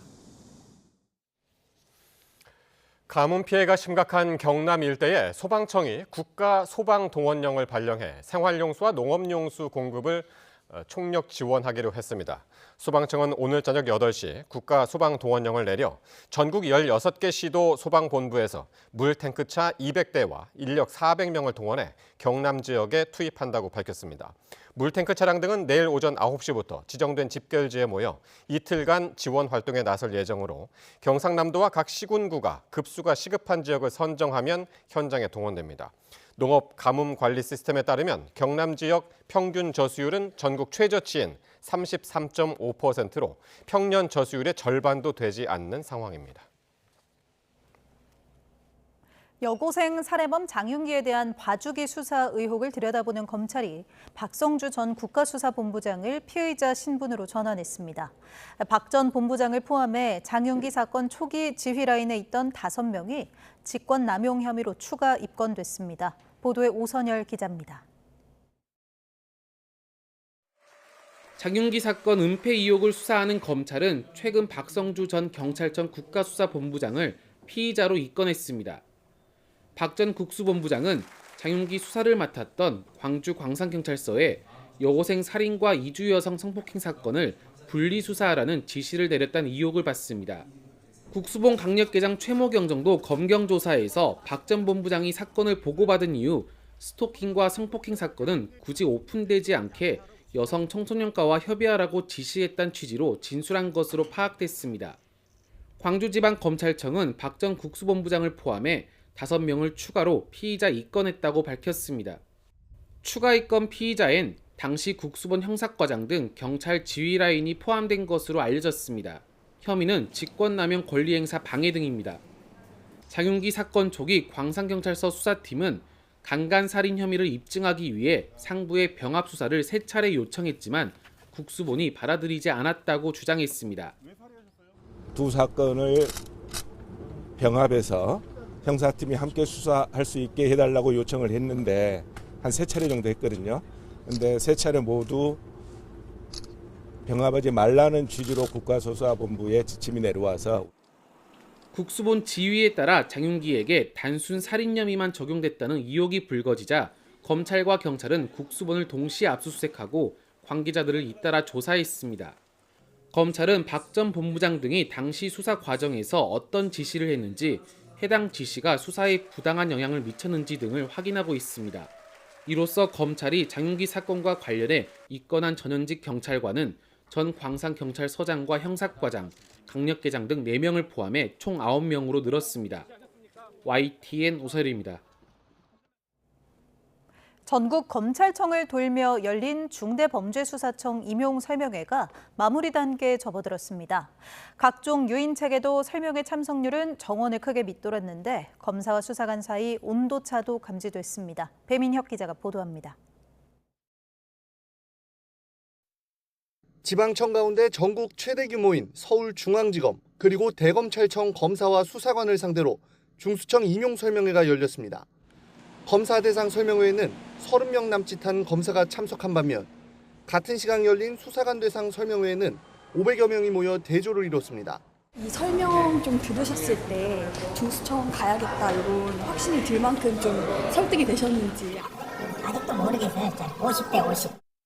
이로써 지난 5일부터 전국 검찰청을 순회하며 열린 임용 설명회는 마무리 수순에 접어들었는데 구인난을 해결할 수 있을지는 미지수입니다. 실제 지난 10일까지 설명회에 참석한 검사는 정원의 10% 안팎인 210명에 그쳤습니다. 중수청으로 이동할 경우 검찰 내부에서 반역자로 낙인 찍힐 수 있다는 우려가 지원을 주저하게 하는 요인 중 하나라는 평가가 나옵니다. 그러면서 참석 사실이 알려지는 것을 꺼리는 분위기도 일각에서 감지됩니다.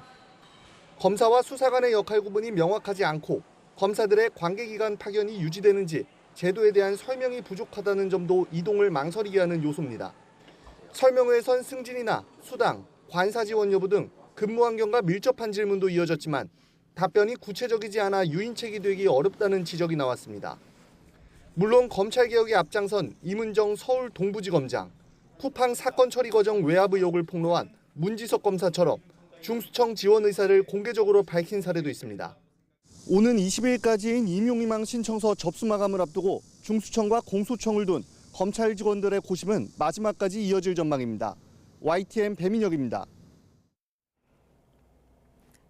이재명 대통령은 검사의 보안수사권 폐지와 관련해 범죄의 피해가 확대되지 않을지 또 구제나 체포, 처벌 등이 잘 될 수 있을지 국민이 걱정을 많이 한다고 언급했습니다. 이 대통령은 오늘 국무회의에서 최근 국민이 걱정을 많이 하시는 부분이 수사 문제라며 이같이 말했습니다. 그러면서 유재성 경찰청장 직무대행을 향해 일반적 범죄 피해 대응을 어떻게 할지 정리해서 적정한 시기에 대책 보고를 해달라고 지시했습니다.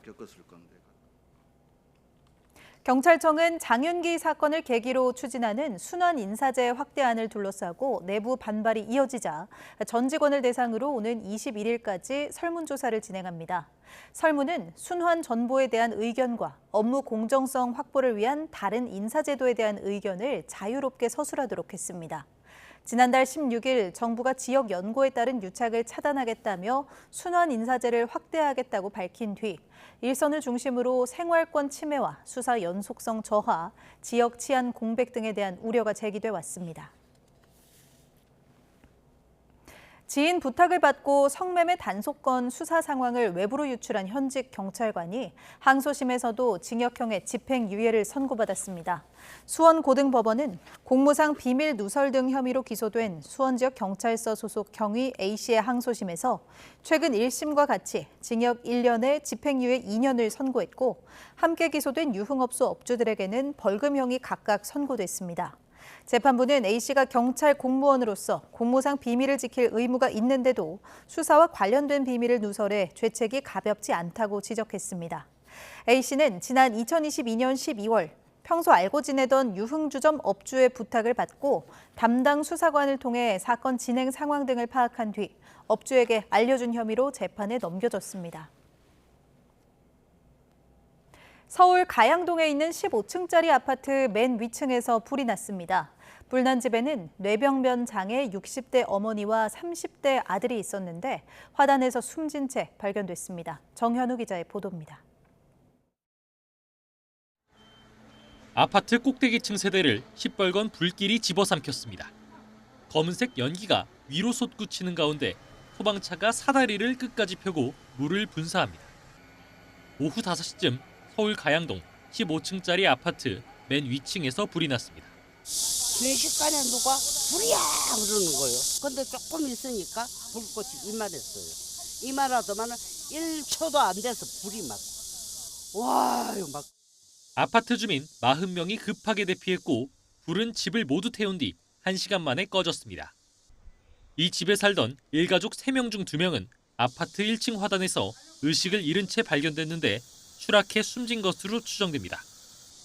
뇌병변 장애를 앓던 61살 어머니와 38살 아들로 60대 아버지는 화재 당시 외출 중이라 변을 피했습니다. 또 이 가족은 의료수급 대상이었던 것으로 확인됐습니다.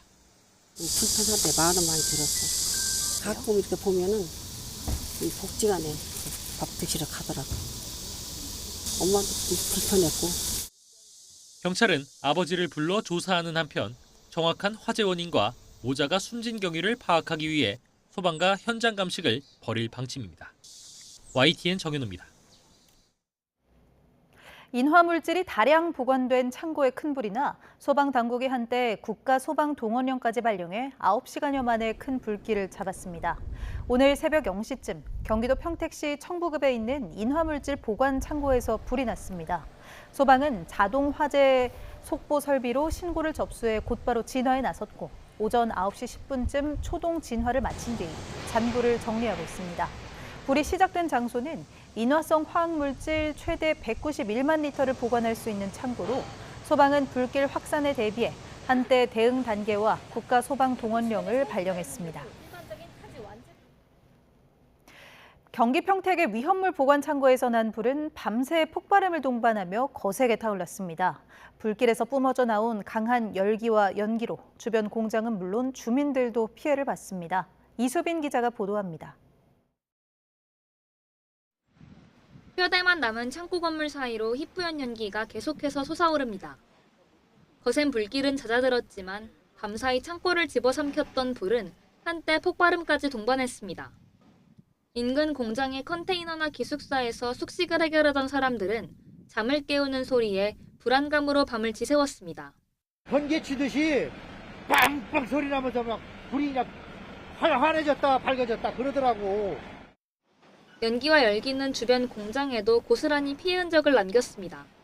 화재가 난 창고 바로 앞 기계제조 공장의 유리창틀은 강한 연기를 견디지 못하고 녹아내렸습니다. 산산이 깨진 유리 조각도 바닥에 그대로 남아 있습니다.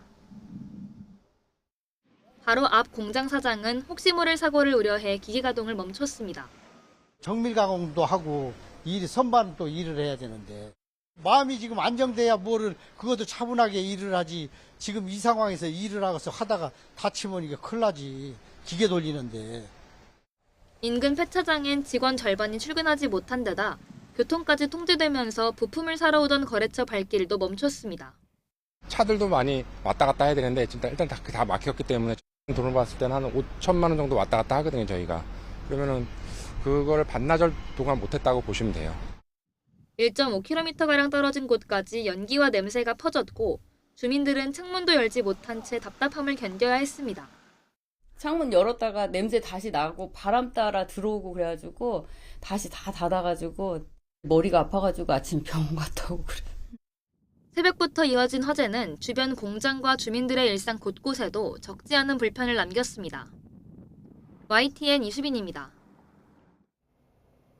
지난달 발생한 경북 경산시 아파트 관리실 방화로 병원 치료를 받던 주민 한 명이 사건 발생 19일 만에 숨졌습니다. 경찰은 오늘 오전 10시 10분쯤 화상을 입고 치료 중이던 50대 주민 한 명이 숨지면서 이번 사건 희생자가 모두 4명으로 늘었다고 밝혔습니다. 불을 지른 70대 류모 씨는 전신 화상으로 치료받고 있고 경찰은 상태가 나아지는 대로 대면 조사를 진행할 계획입니다. 앞서 지난달 23일 오전 8시 반쯤 경북 경산에 있는 아파트 관리실에서 류 씨의 방화로 인한 불이 나 주민과 직원 등 4명이 숨지고 4명이 다쳤습니다. 이재명 대통령이 최근 부처 간 엇박자가 잇따르고 조율이 잘 되지 않는다는 일각의 지적을 민주적 과정이라며 직접 반박했습니다. 또 정부가 발표한 부동산 세제 개편안을 두고도 다양한 의견을 받아들이는 건 옳은 거라며 애초에 누더기로 만든 것 아니냐는 주장도 일축했습니다. 정인용 기자입니다. 이재명 대통령이 국무회의에서 부처 보고가 끝난 이후 발언을 자청하며 정부 부처 간 엇박자를 지적하는 시각이 있다고 언급했습니다. 제가 코멘트 하나 할게요. 최근에 우리 국정 운영 관련해서 이런 지적들이 꽤 나옵니다. 그러면서 메가특구 내 연구개발 인력의 주 52시간제 예외 적용 도입을 두고 산업통상부와 고용노동부 간 이견을 우선 예시로 들었습니다. 하지만 이는 국정이 투명하고 민주적으로 운영되고 있다는 의미라며 과거에 확정된 결론만 발표했던 건 밀실행정이라고 지적했습니다. 조정해 가면서 결국은 일정한 결론에 이르는 이 과정이 원래는 가장 민주적이죠. 강요들이 논쟁을 해야 아주 나쁘게 심하게 얘기하면 다퉈야 국민들이 다투지 않습니다. 검경 합동수사본부 운영을 둘러싼 법무부와 행정안전부 이견부터 외교부와 통일부의 대북정책 시각차까지 정책 혼선을 우려하는 목소리를 직접 반박한 걸로 풀이됩니다. 이 대통령은 지난 3일 발표한 부동산 세제 개편안을 보완하는 과정을 두고 일관성이 없다고 비판하는 것도 비슷한 문제라고 거론했습니다. 반론이 있으면 받아들이는 게 바람직하다며 정책과 진리는 다르다고 강조했습니다. 한보를 결정했으니까 그냥 그대로 고다. 이게 일관성이 있는 건가요? 다른 의견이 있기 때문에 정책인 거예요. 이견이 없는 명백한 그런 건 진리라고 하죠. 이런 가운데 취임 이후 4번째로 정부 세종청사에서 열린 이번 국무회의에서 이 대통령은 임기 내 세종집무실 시대를 열겠다고 재차 밝혔습니다. 부동산과 교육 등 모든 문제의 원인이 되는 수도권 1극 체제를 고쳐야 한다며 마지막 국무회의를 세종집무실에서 연단 자세로 총력을 다해야 한다고 당부했습니다. YTN 정인용입니다. 수천조 원 규모의 투자로 대한민국 산업 지도를 바꾸겠다는 3대 메가 프로젝트를 두고 민주당도 정부 뒷받침 총력전에 나섰습니다. 국민의힘은 속도전이 아닌 타당성이 중요하다고 각을 세우고 있는데 이 범여권 진보 정당들도 주 52시간제 예외 발언을 두고 비판에 나섰습니다. 양동훈 기자입니다. 이재명 대통령이 메가 프로젝트 전격전을 선언한 다음 날 민주당 메가 프로젝트 특별위원회는 경기 용인 산업단지를 찾았습니다. 메가 프로젝트 성공을 뒷받침하겠다며 특위위원장까지 맡은 한병도 당대표 직무대행은 이 대통령의 말을 따라 속도를 외쳤습니다. 첨단 산업에 패권을 두고 소리 없는 전쟁을 펼치고 있습니다. 이 전쟁의 승패를 가를 핵심 요인은 속도입니다.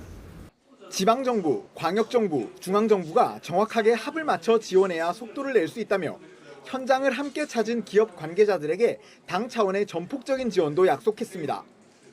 병목이라든지 지체라든지 이런 부분들을 최대한으로 해소해가면서 수도권의 집중적인 전략 거점으로서 자리매김할 수 있도록 지원하겠다는 말씀드립니다. 국민의힘은 곧장 비판의 각을 세웠습니다. 주한미군 협의와 대체기지 마련 로드맵도 없이 이 대통령이 광주 군공항 이전을 지시했다며 전당대회를 위한 무리한 밀어붙이기 아니냐고 목소리를 높였습니다. 정략적 속도전은 결코 성공할 수 없으며 원칙도 절차도 무시한 제2의 레버리지 사태로 기억될 것입니다. 국회 상임위에서도 시각차는 여실히 드러났습니다.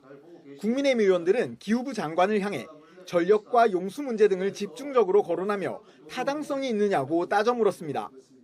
결국 국민들 식수, 농업인들의 생명수로 치르겠다는 것 아닌가 이렇게밖에 보여지지 않습니다. 메가 프로젝트에 동의하던 범여권 야당들도 주 52시간제 예외 논란에 대해선 확실하게 각을 세웠습니다. 사람답게 살자라는 국민 공감대를 얻어내 이룩한 귀한 사회적 합의입니다. 훼손할 생각하지 마십시오.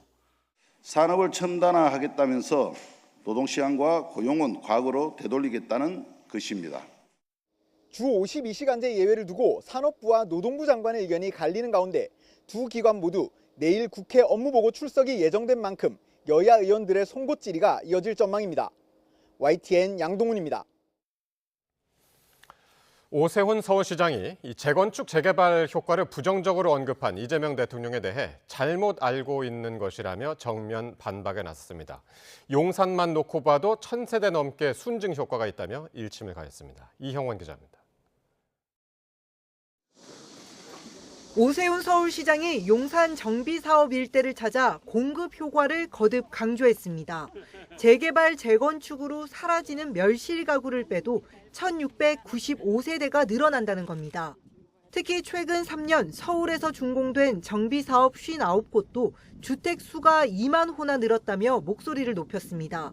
그러면서 오는 2031년까지 31만 호가 들어설 다른 정비사업지 253곳도 8만 7천 호가 늘 것으로 내다봤습니다.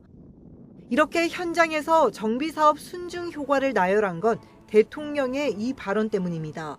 재건축의 경우는 가구 수가 늘어나는 경우도 있긴 하지만 그 역시도 크게 많이 늘어나는 것 같지는 않고, 근데 재개발의 경우는 사실은 총 입주 가구 수는 줄어드는 게 통상인 것 같긴 해요. 오 시장은 시에서 확인한 데이터를 보면 대통령이 잘못 알고 있는 게 분명하다며 작심 비판을 쏟아냈습니다. 와보면 아주 극명하게 잘못된 말씀이라는 걸 알게 됩니다. 숫자까지 구체적으로 말씀드린 것처럼 정비사업은 절대로 적대시할 대상이 아닙니다. 서울은 유휴부지가 부족한 만큼 재건축, 재개발로 순증 물량을 확보해야 주택 공급 선순환이 가능하다며 정비사업 활성화를 위해 금융 등 관련 규제를 풀어야 한다고 정부에 재차 요청했습니다. 앞서 오 시장은 대통령실에 이런 내용이 담긴 백서를 전달한 바 있습니다.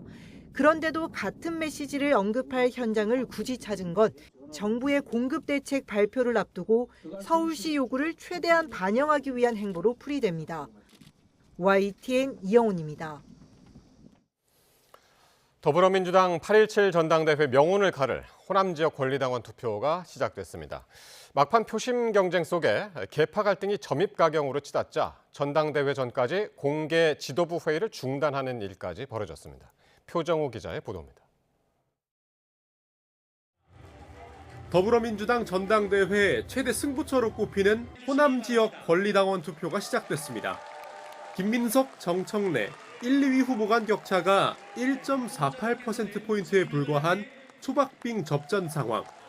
후보들은 일제히 호남으로 달려갔습니다. 새벽, 현대차 전주공장을 찾은 김민석 후보는 AI 투자 확대 등을 담은 전북 메가플랜을 꺼내며 이재명 정부를 안정시킬 든든한 당대표에게 힘을 모아달라고 호소했습니다. 대통령 한 분에게만 모든 짐을 지울 수는 없지 않습니까? 든든하게 대통령을 뒷받침하고 든든하게 국정을 이끌어갈 수 있는 그러한 파트너로서의 당대표가 필요합니다. 광주와 전남을 차례로 훑은 정청래 후보는 강력한 개혁 당대표론을 띄우며 호남의 어머니, 아버지들께서 정청래를 지켜달라고 외쳤습니다. 전통적 지지층이 다시 열정으로 돌아설 수 있도록 해야 된다. 당대표가 되는 즉시 대통령의 지지율은 10% 이상 올라갈 것이다. 사실상 호남에 상주하고 있는 송영길 후보는 전남 고흥과 광주를 잇따라 찾아 유일한 호남 출신 후보임을 내세우며 반전을 다짐했습니다. 사람의 기반이 없이 배고팠던 이 전남 광주만요, 새로운 미래 사업의 핵심 토대를 만들 수 있는 그런 기회가 찾아왔습니다. 사활을 건 득표전에 개파 간 신경전은 한층 거칠어지고 있습니다.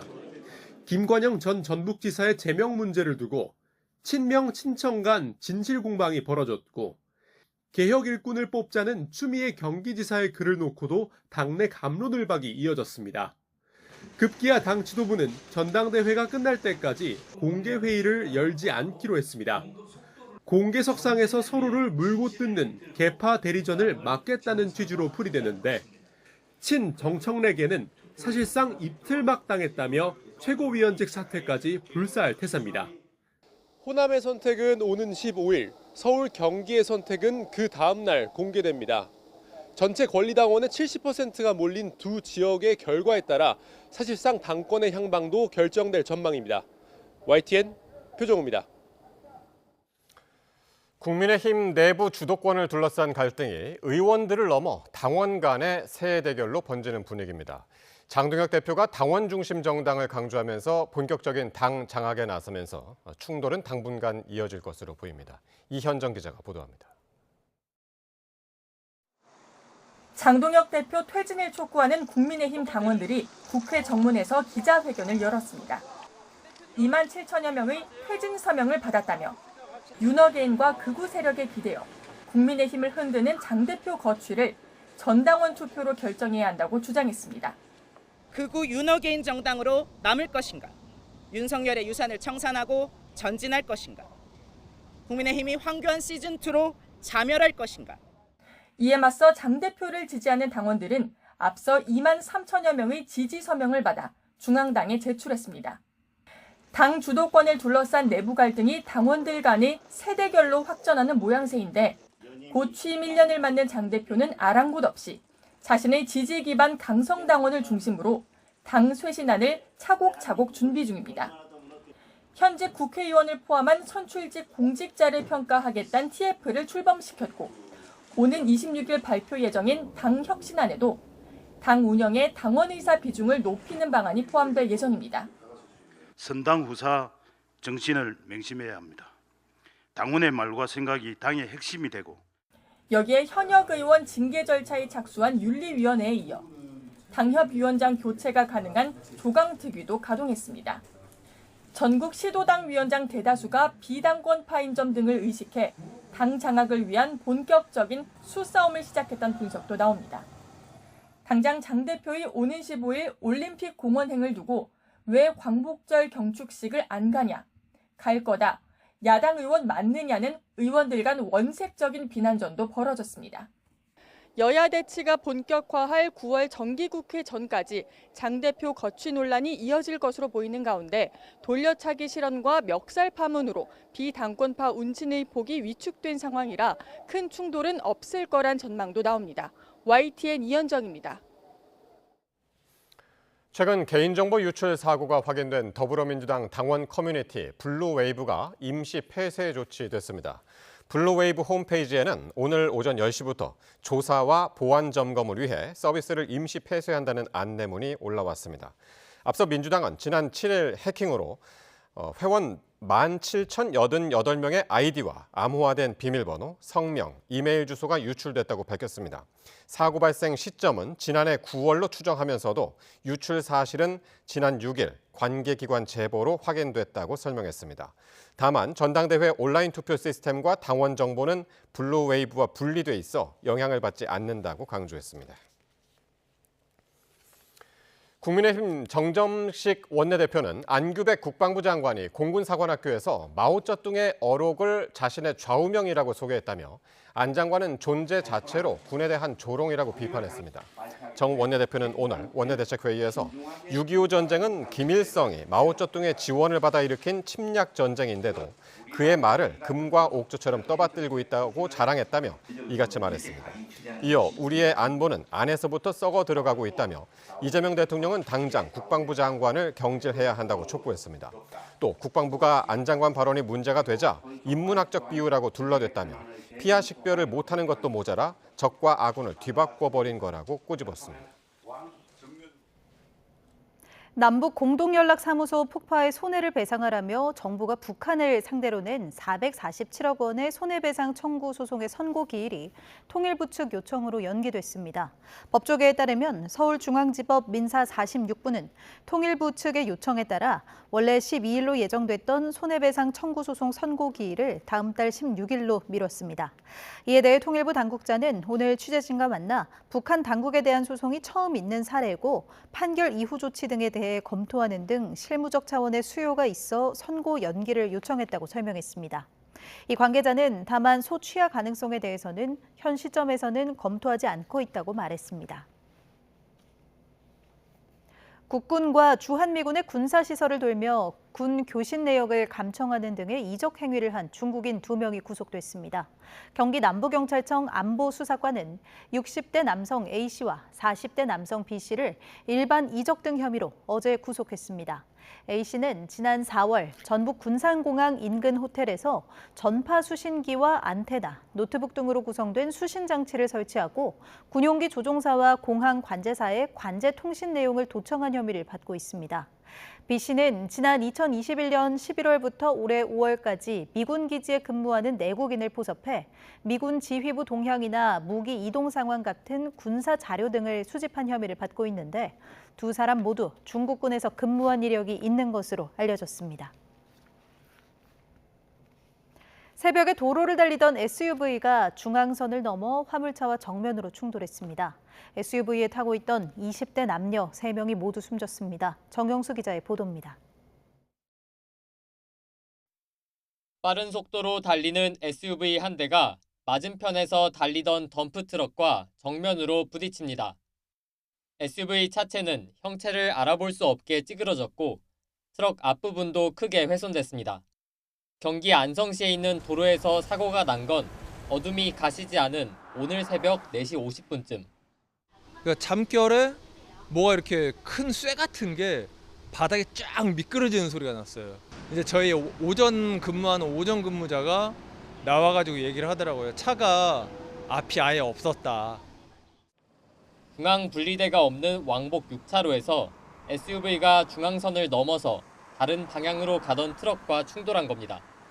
SUV에 타고 있던 20대 남녀 3명이 숨졌고 트럭 운전자는 허리를 다쳐 병원으로 옮겨졌습니다. 덤프트럭과 부딪힌 차량은 30m 넘게 밀린 끝에야 이곳에 멈춰 섰습니다. 도로에는 여전히 파편이 흩어져 있습니다. 숨진 20대 가운데 2명은 사고 현장 근처 대학교에 다니는 학생으로 파악됐습니다. 트럭 기사는 사고 당시 술을 마신 상태는 아니었고 경찰은 혈액 검사 등으로 숨진 SUV 운전자의 음주 여부를 확인할 방침입니다. YTN 정영수입니다. 최근 경기도 수원시 이의동 광교 신도시에서 목격됐던 길이 1m의 도마뱀은 소유자가 한 달 전쯤 유실한 국제멸종위기종 2급 나일 왕도마뱀으로 확인됐습니다. 수원시는 소유자의 관리 부실로 인한 유실로 확인됐다고 설명했습니다. 소방대원들과 수원시 관계자 등 10여 명이 오늘 오전 10시 30분쯤부터 오후 1시쯤까지 추정 발견 장소 인근에서 수색을 벌였지만 도마뱀을 찾지는 못했습니다. 수원시는 유관기관과 합동 수색을 진행할 예정이라면서 인근 주민들은 안전에 유의해달라고 당부했습니다. 갯벌에 빠져 고립된 말이 해양경찰의 도움으로 무사히 구조됐습니다. 경기 평택 해양경찰서는 오늘 오전 10시 20분쯤 화성시 만세구 고온항 인근 갯벌에 말이 빠져 꼼짝하지 못하고 있다는 신고를 접수했습니다. 현장에 출동한 해경은 말 주변 갯벌을 파내 말이 움직일 공간을 확보한 뒤 줄을 묶어 끌어내는 방식으로 구조 작업을 진행했고 말은 신고 접수 40여 분 만에 갯벌 밖으로 빠져나왔습니다.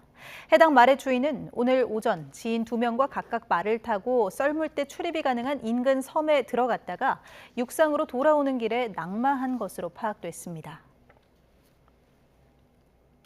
응급의료를 방해하는 범죄에 대해 최대 징역 5년까지 권고하도록 하는 양형 기준이 새로 마련됐습니다. 앞으로 딥페이크 소지와 시청 범죄에 대한 양형 기준도 만들어질 예정입니다. 안동준 기자의 보도입니다. 대법원 양형위원회가 응급의료 방해 범죄에 대한 양형 기준을 신설했습니다. 응급의료 종사자와 구급차 등 구조와 이송 등을 방해한 범죄는 징역 6개월에서 1년 6개월이 기본으로 권고됩니다. 가중 대상이면 징역 1년에서 4년이 권고되는데 범행 수법이 매우 불량할 경우에는 법정 최고형인 징역 5년까지 선택할 수 있습니다. 또 응급의료 종사자를 폭행해 상해의 결과가 나왔다면 기본 징역 6개월에서 2년, 사망자를 발생시켰을 경우 최대 징역 10년으로 높아집니다. 양형위는 응급의료 방해가 긴급성이나 위급성의 측면이 있고 보호 가치가 높은 업무인 점을 고려해 범죄 유형이 유사한 공용물 무효 등 범죄의 양형 기준을 참조했다고 설명했습니다. 다만 응급의료 종사자 등의 신속하고 원활한 피해 회복을 돕기 위해 처벌 불원과 실질적 피해 회복을 특별 감경인자로 뒀습니다. 딥페이크 시청 범죄 등의 양형 기준을 만들기 위한 준비 작업도 시작됐습니다. 먼저 최근 신설된 아동 청소년에 대한 성착취 목적 대화와 허위 영상물 소지 시청죄 등을 디지털 성범죄 양형 기준 설정 범위에 새로 포함했습니다. 또 디지털 성범죄를 청소년 성보호법과 성폭력 처벌법으로 구분해 그 아래 범죄 유형을 분류했습니다. 양형위는 앞으로 유형별 범죄에 대한 형량 범위와 양형인자를 논의할 계획입니다. YTN 안동준입니다.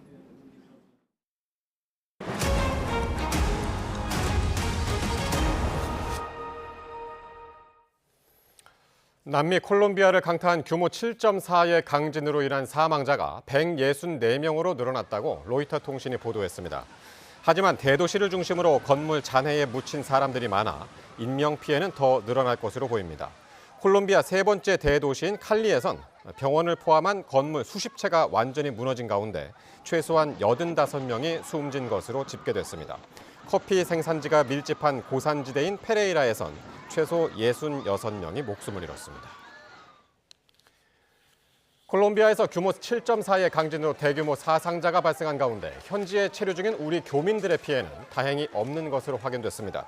주 콜롬비아 한국대사관은 지진 발생 이후 비상 연락망을 가동해 피해 상황을 파악한 결과 현재까지 접수된 우리 국민의 인명피해는 없다고 밝혔습니다. 현재 콜롬비아에는 약 800여 명의 한국 교민이 거주하고 있으며 이들 대부분은 수도인 보고타 일대에 밀집해 있습니다. 최근 이렇게 불의 고리로 불리는 환태평양 조산대를 중심으로 강력한 지진이 잇따르면서 우려가 커지고 있는데요. 특히 미국 캘리포니아 남부에서는 단층대에 축적된 응력이 1000년 만에 최고 수준이라는 연구 결과가 나왔습니다. 보도에 유투권 기자입니다. 캘리포니아 해안을 따라 뻗은 1300km 길이의 샌안드레아스 단층. 남쪽 구간에서 규모 7.8의 강진, 이른바 빅원이 일어나는 최악의 상황을 가정했습니다. LA를 포함한 주요 대도시까지 거의 2분간 강력한 진동에 휩싸이게 됩니다. 그 결과 수백 명의 사망자가 나오고 최대 1조 달러에 이르는 피해가 발생할 것으로 추산됐습니다. 샌안드레아스 단층에선 평균 150년을 주기로 강력한 지진이 발생했는데 마지막으로 일어난 건 1857년이었습니다.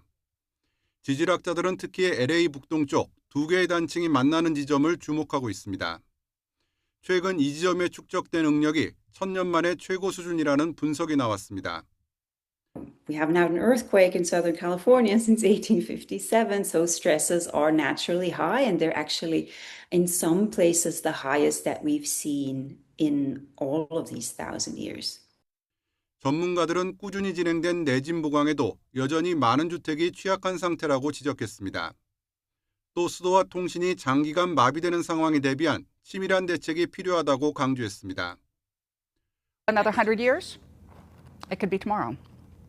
It could be, next minute. YTN 유투관입니다. 트럼프 미국 대통령이 이란과의 핵 협상 타결 없이 호르무즈 해협만 열려도 승리를 선언하고 철수할 것이라는 보도가 나왔습니다. 이란은 배상금까지 요구하고 이스라엘마저 트럼프를 배신하면서 미 정치권에서는 사실상 패배한 전쟁이라는 탄식이 터져나오고 있습니다. 권영희 기자입니다. 월스트리트 저널은 트럼프 대통령이 몇 주 전부터 이란 전쟁 애초 목표를 크게 낮춘 출구 전략을 준비해왔다고 보도했습니다. 호르무즈 해협 재개방만으로 승리를 선언하고 미군을 철수시키는 방안입니다. 백악관 관계자 역시 현재 관심사는 해협을 통한 에너지 흐름 확보라며 이란 비핵화가 뒷전으로 밀렸음을 사실상 인정했습니다. 유가 폭등과 무기 고갈에 쫓긴 트럼프 대통령은 군사 공격은 언급조차 하지 못한 채 협상을 통한 해협 재개방에만 줄기차게 기대를 걸고 있습니다. I think we're doing very well. I'm involved in the negotiation. I think we're doing fine. It could be soon. Yeah. 급기야 제대로 된 협상은 뒷전인 채 이란의 과거 폭탄 테러와 시위대 살해에 대해 배상하라는 황당한 맞불 성명까지 내놓는 상황입니다.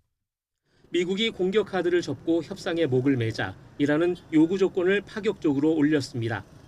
미군의 주변 지역 철수와 해상 봉쇄 해제, 전쟁 피해 배상금까지 요구하며 사실상 미국의 패전 선언을 압박하고 나섰습니다.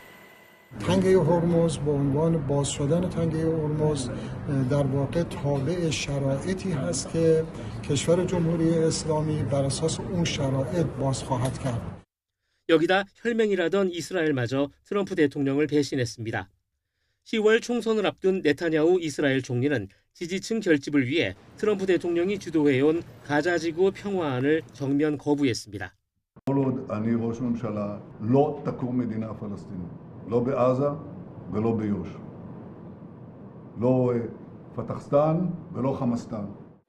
미국 내부에선 당초 명분이었던 핵 폐기는커녕 체면만 구겼다는 비판과 함께 미국이 전쟁에서 패배했다는 자조가 터져나오고 있습니다. 핵은 됐으니 해협이라도 열어달라는 기대는 이란의 굴욕적인 요구와 우방의 배신 속에 패배한 전쟁이라는 후폭풍으로 돌아오고 있습니다. YTN 권영입니다.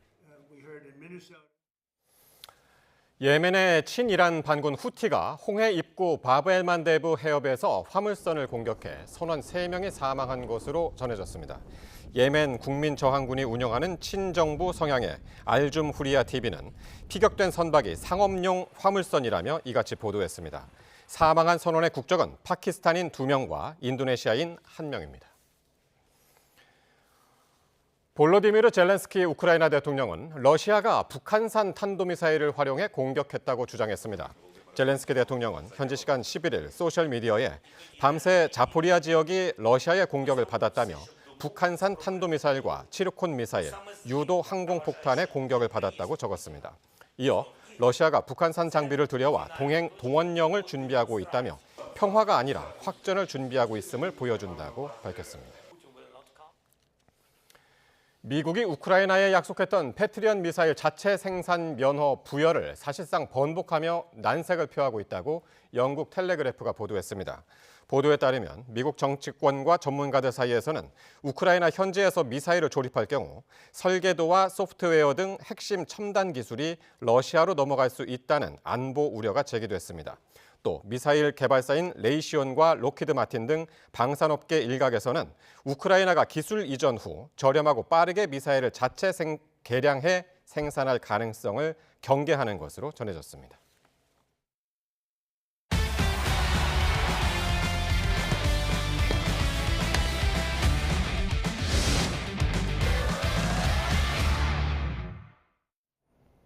폭염 휴식기를 끝내고 다시 돌아온 프로야구에서 SSG가 김재환의 시원한 홈런포를 앞세워 3연승을 달렸습니다.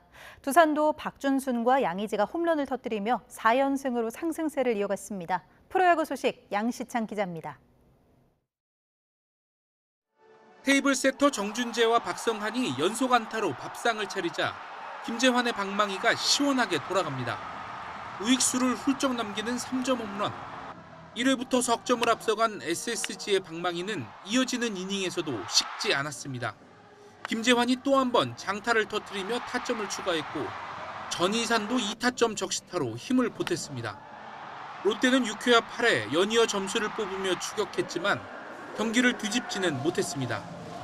SSG는 선발 아빌라가 6이닝 3실점으로 제 몫을 다하며 전열을 재정비한 뒤 맞는 첫 경기에서 소중한 승리를 챙겼습니다. 휴식기 전에 나름대로 밸런스나 감이나 이런 게 좋다고 생각을 했는데 그 감을 조금 잘 유지할 수 있게끔 연습도 조금 더 많이 가지고 가고 연습 때 그 감을 좀 더 생각을 되게 많이 했던 것 같아요. 광주에서 기아는 김태군이 홀로 3타점을 책임지며 2위 삼성을 물리쳤습니다. 선발 올러는 6이닝 1실점에 빼어난 피칭을 선보이며 최근 부진을 털고 시즌 10승을 수확했습니다. 두산은 7회 말 승부처에서 박준순이 속이 뻥 뚫리는 석점포를 쏘아올리며 한화를 제압했습니다.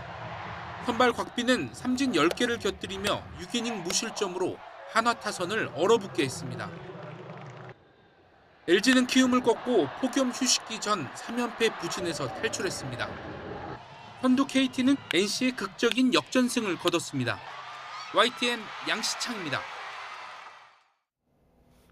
대한축구협회의 전면 쇄신을 이끄는 박지성 K축구혁신위 공동위원장이 과거 축구협회의 심판 성접대 파문과 관련해 신뢰 회복을 어떻게 해야 할지가 가장 중요하다고 강조했습니다.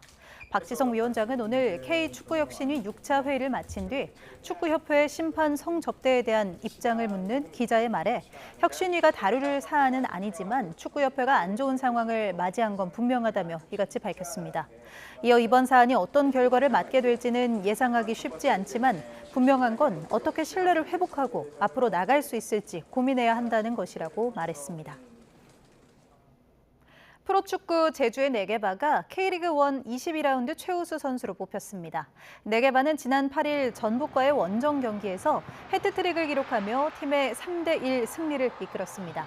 이날 네게바는 전반 23분 페널티킥 선제골을 시작으로 후반 25분 강력한 슈팅으로 추가골을 터뜨렸고 경기 종료 직전 왼발 슈팅으로 쐐기골까지 장식했습니다. 7경기 연속 무패 행진을 달리며 5위에 자리한 제주는 22라운드 베스트 팀으로 선정됐습니다. 개봉 이후 국내 박스오피스 1위를 지키고 있는 영화 오디세이가 전 세계 극장가에서 크리스토퍼 놀란 감독의 역대 최고 성적을 새로 썼습니다. 배급사 유니버셜 픽처스는 영화 오디세이의 글로벌 매출이 우리 돈으로 약 1조 5천억 원을 넘어섰다고 밝혔습니다. 이는 놀란 감독의 종전 최고 흥행작인 다크나이트 라이즈를 넘어선 수치입니다. 오디세이는 평일인 어제 하루에만 25만 관객을 동원해 누적 213만 명을 기록하며 국내에서도 흥행을 이어가고 있습니다.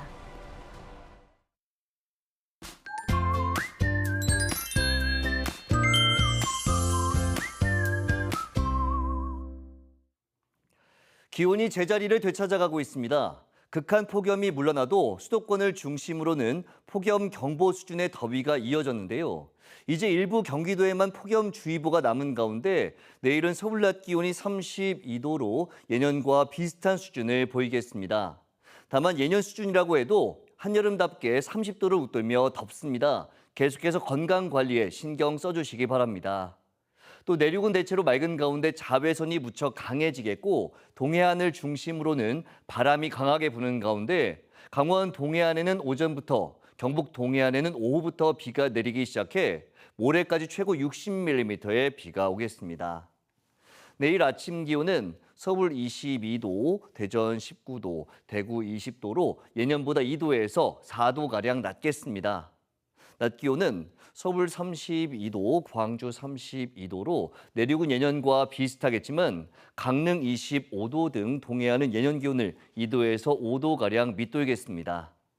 영동을 중심으로는 금요일까지 비가 이어지겠고 모레는 충청과 남부 내륙에 주 후반에는 내륙 곳곳에 소나기가 쏟아질 전망입니다. 날씨 정보였습니다. 화요일 뉴스나이트 마칩니다. 시청해주신 여러분 고맙습니다.